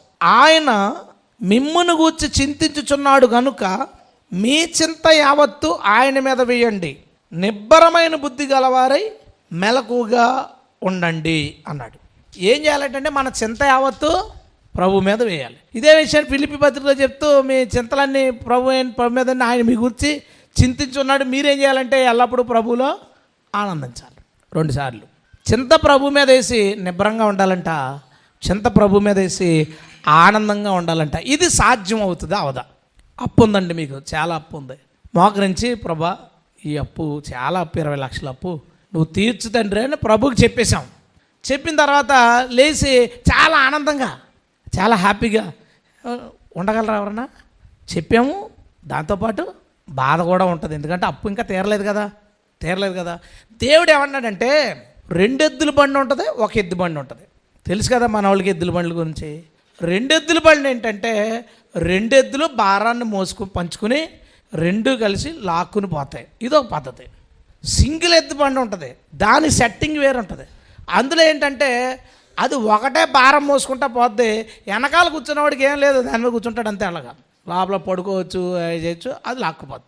దేవుడు ఏమంటున్నాడంటే, నీ చింత యావత్తు నా మీద వేసి నువ్వు నిబ్బరంగా ఉండు. అంటే 2 ఎద్దుల బండి కాదు మనది, 2 ఎద్దుల బండి కాదు, అంతా నా మీదకి ఎత్తి నువ్వు ఫ్రీగా నడు. ఇప్పుడు 10 కేజీల మూట మోస్తున్నప్పుడు ఇబ్బంది ఉంది. ఎవరో వచ్చి ఇల్లరా అని ఇచ్చినప్పుడు అమ్మాయ అనుకుని హాయిగా చేతులు ఊపుకుంటా నడుస్తామని నడమా. మరి నువ్వు ప్రార్థన చేసి, ప్రభా ఇదిగో నీకు అప్పచెప్తున్నానని చెప్పి లేచేటప్పుడు కూడా భారంగా ఎందుకు లేచావు? అంటే మన క్రైస్తవ జీవితాలన్నీ 2 ఎద్దుల బళ్ళు అనమాట. సగం బరువు వేసి మీద, సగం బరువు మన మీద, మనం మోసుకుని వెళ్తాం. కానీ నిజమైన విశ్వాసం ఏంటో తెలుసా? భారమంతా ప్రభు మీద వేసి నిబ్బరంగా ఉండాలి, సంతోషంగా ఉండాలి. హల్లెలూయా. ఇది సాధ్యమా? ఇది ఎప్పుడు సాధ్యమో తెలుసా? దేవుడికి ఏదైనా చెప్తే చెప్పేసి మర్చిపోయినప్పుడు సాధ్యం. చెప్పేసి మర్చిపోవాలి. ప్రభువుకి మన బాధలు చెప్పుకుని మర్చిపోదుము గాక. మళ్ళీ ఎప్పుడు గుర్తు రావాలి, మళ్ళీ మోకరించినప్పుడు మళ్ళీ చెప్పి మళ్ళీ మర్చిపోదుం గాక. ఒక చిన్న విషయం చెప్తాను మీకు. ఒక కొరియర్ ఒక కవర్ ఉంది, కవర్లో చెక్ పెట్టాం, దాంట్లో కొన్ని డబ్బులు పెట్టాం. మనకు తెలిసినవాడు ఎవరికన్నా ఇచ్చి 4 ఊర్లు అవతల ఉన్నవాడికి దాన్ని ఇమ్మన్నాం అనుకుందాం. మన కుర్రోడిని ఏమన్నా పంపాం. మధ్యలో ఫోన్ చేసి, ఒరే దారిలో ఎక్కడ ఆక్కో. అలాగే అమ్మా. మళ్ళీ ఫోన్ చేసి, జేబులోంచి డబ్బులు ఏమన్నా తీసినప్పుడు కవర్ పడిపోద్ది కాబట్టి చూసుకో. అత్తమా అని జేబు మీద చెయ్యేసి చెక్ చేసుకో చెప్తారు. వెళ్ళేదాకా తినేస్తారు. సరే బాగానే ఉంది. సేమ్ కవర్ కొరియర్ ఎవరికి వేశారు. ఈసారి ఎవరికి చేస్తారు ఫోను? కొరియర్ వేసాం డిటీడీసీకి. అప్పుడు ఏం చేస్తాం? వేసి దాని గురించి మనకు థాట్ లేదు. ఎందుకు? డిటీడీసీ వాడి మీద నమ్మకం ఉంది. ఆడికి ఎప్పటి నుంచో అలవాటు. మన కొడుకు మీద నమ్మకం లేదు. ఆడు కుర్రాడు ఎలా బయటికెళ్తాడో, బోల్డ్ విలువైంది, ఎవరికైనా దొరికితే బోల్డ్ తలనొప్పులని వీడి మీద నమ్మకం లేదు. ఆడి మీద నమ్మకం ఉంది, సీనియారిటీ ఉంది. యేసు ప్రభు సీనియారిటీ ఏంటి? సమస్యలు తీర్చడంలో ఎంత ఉంది? ఎంత సీనియారిటీ ఎంత చెప్పండి? 6000 years ఇండస్ట్రీ, 6000 సంవత్సరాల నుంచి ప్రజల సమస్యలు తీరుతున్నాడు ఆయన. హల్లెలూయా. ఆయన్ని నమ్మలేకపోయావు. ఆయన ఏమనుకుంటాడు? ఒరే నువ్వు నమ్మవా? 10 లక్షలకి నమ్మలేదురా నువ్వు నన్ను ఒక ఉద్యోగం గురించి నమ్మలేకపోయావురా నువ్వు. అబ్రహాం ఎలా నమ్మాడురా నన్ను? దావీదు గొలియాత్ దగ్గరికి వెళ్ళేటప్పుడు ఎంత నమ్మాడురా నన్ను? తర్వాత ఆదాము ఎంత నమ్మాడు? తర్వాత వాళ్ళు ఎంత నమ్మారు? వీళ్ళందరూ దేవుడిని నమ్మాడు. ఎంత సీనియారిటీ అండి! ఎన్ని యుద్ధాలు చేసిన ఎక్స్పీరియన్స్ ఉంది ప్రభుకి, ఎన్ని అద్భుతాలు చేసిన ఎక్స్పీరియన్స్ ఉంది. నేల మీద చేశాడు, నీటిలో చేశాడు, ఆకాశంలో చేశాడు, మేఘాల్లో చేశాడు, సూర్యుడి మీద, చంద్రుడి మీద, 1 2 అన్ని రకాల ప్రకృతి మీద, జంతువుల మీద ఎన్నో అద్భుతాలు చేసిన ఆయన్ని నువ్వు నమ్మలేకపోయావా? బరువు అంతా ఎత్తే తీర్చడో మోస్తాడో మోయడో అనుకున్నావు. ఎంత దారుణం అండి! కొరియర్ మీద నమ్మకం ఉంది. మరుసటి రోజు వాళ్ళు ఫోన్ చేస్తారు తీసుకున్న వాళ్ళు. మనం మర్చిపోయాం ఆ విషయం. ఫోన్ చేసి ఏరా అంటే కొరియర్ చేసే కదా వచ్చిందా? ఏటా నమ్మకం? వాళ్ళు సీనియర్స్, వాళ్ళకు ప్లానింగ్ ఉంది, వాళ్ళకు స్టాఫ్ ఉంది, వాళ్ళకు సెక్యూరిటీ ఉంది, దానికి ఒక ప్లాన్గా చేస్తారు కాబట్టి నీకు నమ్మకం ఉంది. దేవుడి దగ్గర లేదా? దేవుడి దగ్గర సైన్యం లేదా? బలం లేదా? అద్భుతాలు చేసే శక్తి లేదా? ఆలోచించు ఒకసారి. నీవు దేవుడికి అప్పగించితే నిజంగా అద్భుతాలు చూడగలవు. హల్లెలూయా. నువ్వు జంటెద్దులా మోస్తే మోసుకోవడమే. ఏంటో అండి కొంత తేలిగ్గా ఉండడం నాకు తెలీదు. కొంచెం ప్రార్థన చేసుకున్న తర్వాత కొంచెం మనశాంతి కొంచెం ఎందుకు నాకు అర్థమలేదు. అంటే నువ్వు జంటెద్దుగాడివి. నువ్వు పక్కనే ఉండి నువ్వు కూడా ఒక కాడి నీ భుజం మీద ఇంకో మూల వేసుకుని నువ్వు మోసుకుంటున్నావు. అదే ఏసైకి అప్పగిస్తే ప్రశాంతం, దేవుడు చూసుకుంటాడు. మళ్ళీ మరుసటి కొంతమంది చూడండి ఆత్మీయులు ప్రార్థన చేసినప్పుడు తెగ ఏడిచేస్తుంటారు, తెగ బాధపడిపోతుంటారు. ప్రభా ప్రార్థన అయిపోయిన తర్వాత భలే ఉంటారు హ్యాపీగా. బరువు దించేసి వచ్చారు. ఒకెత్తు బళ్ళు అయ్యి ఒకటే ఎద్దు ప్రభు మీద వారి కాడి మోపారు. వీళ్ళు హ్యాపీగా వాళ్ళ జీవితాన్ని కొనసాగిస్తారు. మోపాల్సినప్పుడు మళ్ళీ మోకరించి తెగేడిసి ఇన్ని బాధలు ఉన్నాయి ప్రభు అని మోపితే ప్రభు మీద ఏమన్నా జాలి ఉందా ఎవరికైనా? పాపం భూమి మీద 350 కోట్ల మంది ప్రార్థన చేస్తున్నారంట రోజుని. వీళ్ళందరి బాధలు ఎక్కడ తీరుతాడులే, మన ఎందుకు చెప్పడం? ఒకడు అన్నాడు, ప్రతి చిన్నది ప్రభుకి ఎందుకు, ప్రభు మీద ఎందుకు పెడతారు ప్రతి చిన్నది? ఆయన అలా అన్నాడు. ఆయన చిన్నవి నాకు చెప్పకండి, మీరు చూసుకోండి, పెద్దవి నాకు చెప్పండి అన్నాడా? అలా అనలేదు కదా. నీకు ఏది ఇష్టమో అడుగు అన్నాడు. అడుగుడి మీకు ఈ బొన్ను అన్నాడు. ప్రతి విషయం ఆయనకి చెప్పమన్నాడు. ప్రతి స్థలంలో ప్రతి విధమైన ప్రార్థన చేయమన్నాడు ఆయన. నీకు అంత చింత ఉందా యేసు గురించి? డబ్బులు ఉన్నాయో లేదో ఇప్పుడు ఆ తాట ఏమైనా ఉందా ఎవరికైనా? ఆలోచించండి, అసలు ఆలోచించండి. మాట చెప్తాను మీకు. దేవునికి పేరు ఆదికాండం 1వ అధ్యాయంలో ఏం పేరు ఉంటుందంటే దేవుడిని ఎలోహిం అని ఉంటుంది. హెబ్రీలో ఎలోహిం, అందులో ఎలోహింలో ఫస్ట్ ఎల్ వస్తుంది. ఎల్ అంటే దేవుడు. ఎల్ రోయి పడతామా? ఎల్ రోయి, దేవుడు చూసుకుంటాడు. రోయి అంటే చూసుకునేవాడు. ఎల్ షద్దాయ్, ఎల్ అంటే దేవుడు, షద్దాయ్ అంటే బలవంతుడు. ఎల్ షద్దాయ్. ఎలోహిం ఎందుకు రాయించుకున్నాడు? ఎల్ అని రాయించుకోవాలి కదా. ఆది అందు దేవుడు అన్నప్పుడు ఎల్ అని రాయించకుండా ఎలోహిం అని రాయించుకున్నాడు. ఎలోహిం అనే మాటకు అర్థం ఏంటంటే దేవుళ్ళు. దేవుళ్ళు చేశారా ఈ సృష్టిని? కాదు. దేవుడు ఈ సృష్టిని చెయ్యాలనుకున్నప్పుడు ఆయన ఏమని రాయించుకున్నాడంటే నేను ఒక్కడగా ఉండను, అనేకులుగా ఉంటాను అని రాయించుకున్నాడు. అందుకే ఎక్కడ ఇద్దరు ప్రార్థన చేసుకుంటే వాళ్ళ మధ్య నేను ఉంటాను. మనం ఒక 50 మంది ఉన్నాం అనుకోండి, ఎంతమంది యేసుబాబులు కావాలి మనకి ప్రార్థన చేసుకునేటప్పుడు? చెప్పండి. 25 మంది యేసుబాబులు కావాలి. ఓకే బాణం. ఇంటికి పోయాం, తలుపులు వేసుకుని ప్రార్థన చేస్తున్నాం. అక్కడ ఏమన్నాడు? నీవు రహస్యమంది ప్రార్థన చేసుకుంటుంటే రహస్యమంది నేను ప్రార్థన వింటాను. ఇప్పుడు 50 మంది ఒంటరిగా ఇంటికి వెళ్ళి ప్రార్థన చేస్తే ఎంతమంది యేసుప్రభులు కావాలా? 50 మంది కావాలా? ఇప్పుడు 350 కోట్ల మంది ప్రార్థన చేస్తే భూమి మీద ఎంతమంది యేసుప్రభులు ఉంటారు వినడానికి? 350 కోట్లు అంటే నాకు ఉన్నది ఎవరో ఒకేసే యేసుప్రభు. నా ప్రార్థన వినడానికే ఉన్నాడు. మిగతావుడి గురించి ఆడి కోసం ఒక యేసుప్రభు ఉన్నాడు. ఎలోహిం, ఆయన దేవుళ్ళుగా ఉన్నాడు. దేవునికి స్తోత్రం. నీ కోసం మాత్రమే కేటాయించబడ్డాడు. నువ్వు ఎప్పుడు ప్రార్థన చేస్తావు వినడానికి ఉన్నాడు అంతే. నువ్వు ఇంతమందిలో నా ప్రార్థన వింటాడో లేదో ఆ తాటు వద్దు. ఎంతమందిని మేనేజ్ చేయాలి, మనం కూడా ప్రెజర్ ఎందుకు చేయాలి, అది వద్దు. నీ కోసం ప్రత్యేకంగా ప్రభు ఉన్నాడు. దేవునికి స్తోత్రం. ప్రభు 2 పనులు చేయడానికి వచ్చాడు. మనిషి కుమారుడు పరిచారం చేయించుకోవడానికి రాలేదు, కానీ ఏముంది అక్కడ? పరిచర్య చేయుటకును అనేకులకు ప్రతిగా విమోచన క్రయధనముగా తన ప్రాణం పెట్టుటకు వచ్చాడు. 2వ పని అయిపోయింది.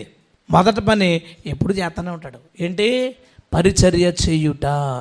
నీకేం కావాలో దాన్ని అన్నిటినీ సమకూర్చడమే ఆయన పనిగా పెట్టుకున్నాడు. ఇంకోటి ఏం లేదు, ఆయన పని అది. కాబట్టి నువ్వేంటో తెలుసా?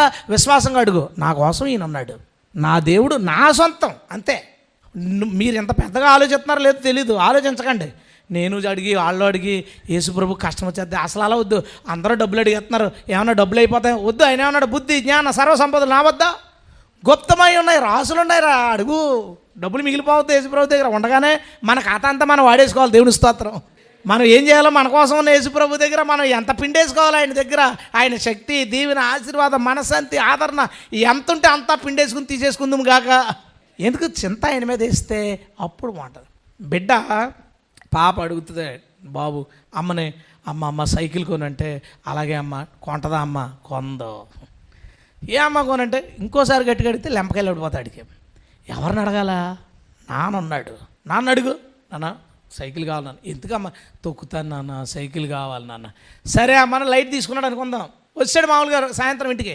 వీడికి మంచి కాన్ఫిడెన్స్గా ఉన్నాడు. ఎందుకు? అమ్మ కొంత తెలుసు, కానీ నాన్న కొంటాడు, కాన్ఫిడెంట్గా ఉన్నాడు. సాయంత్రం వచ్చి ఏంటి నాన్న కొనలేదు, తెస్తావు అనుకున్నాను.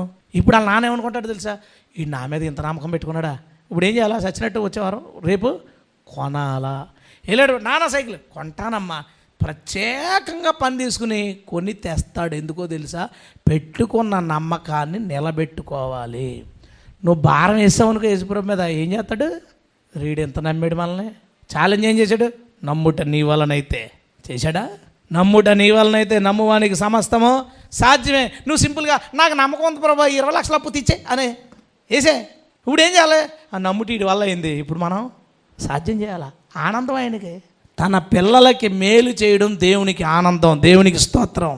ప్రతి చిన్నది అడుగుతారు కొంతమంది. జలుబు వస్తే అడిగేస్తావు, కోల్డ్ డ్రింక్ వేసుకోవచ్చు కదా.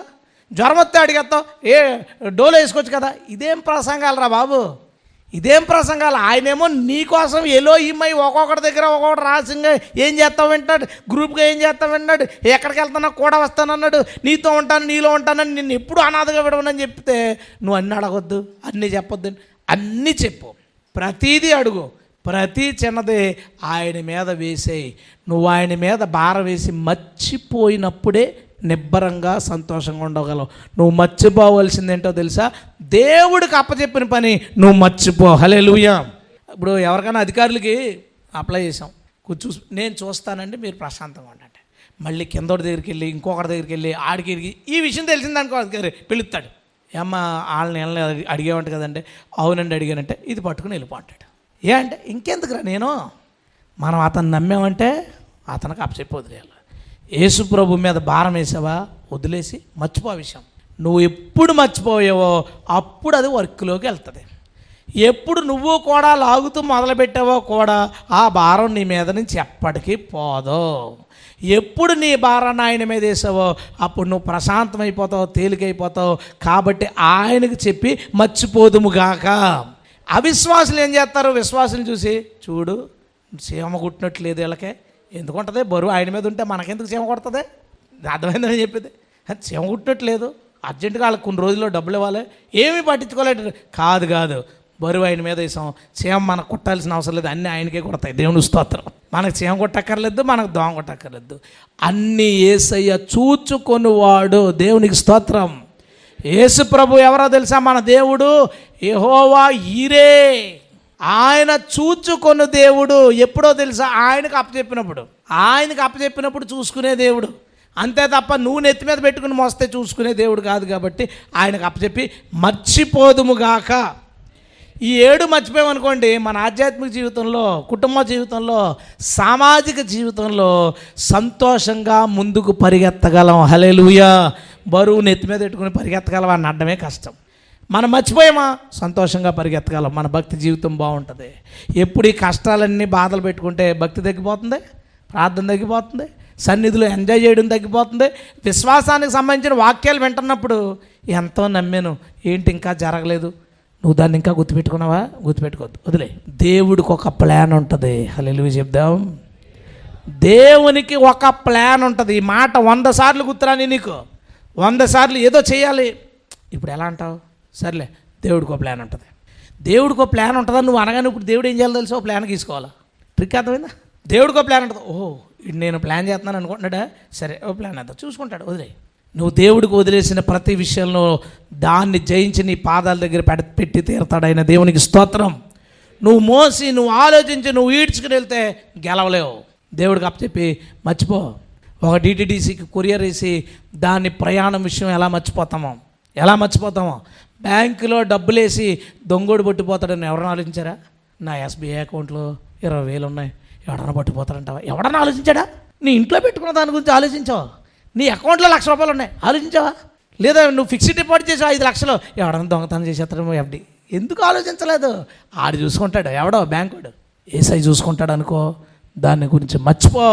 ఏసయ్య చూసుకుంటాడు, నీకు సహాయం చేస్తాడు. హల్లెలూయా. 7 మర్చిపోదాం. వెనకొన్నవి మర్చి ముందునవ పొందుకొనుటకు వేగిరపడుదుముగాక.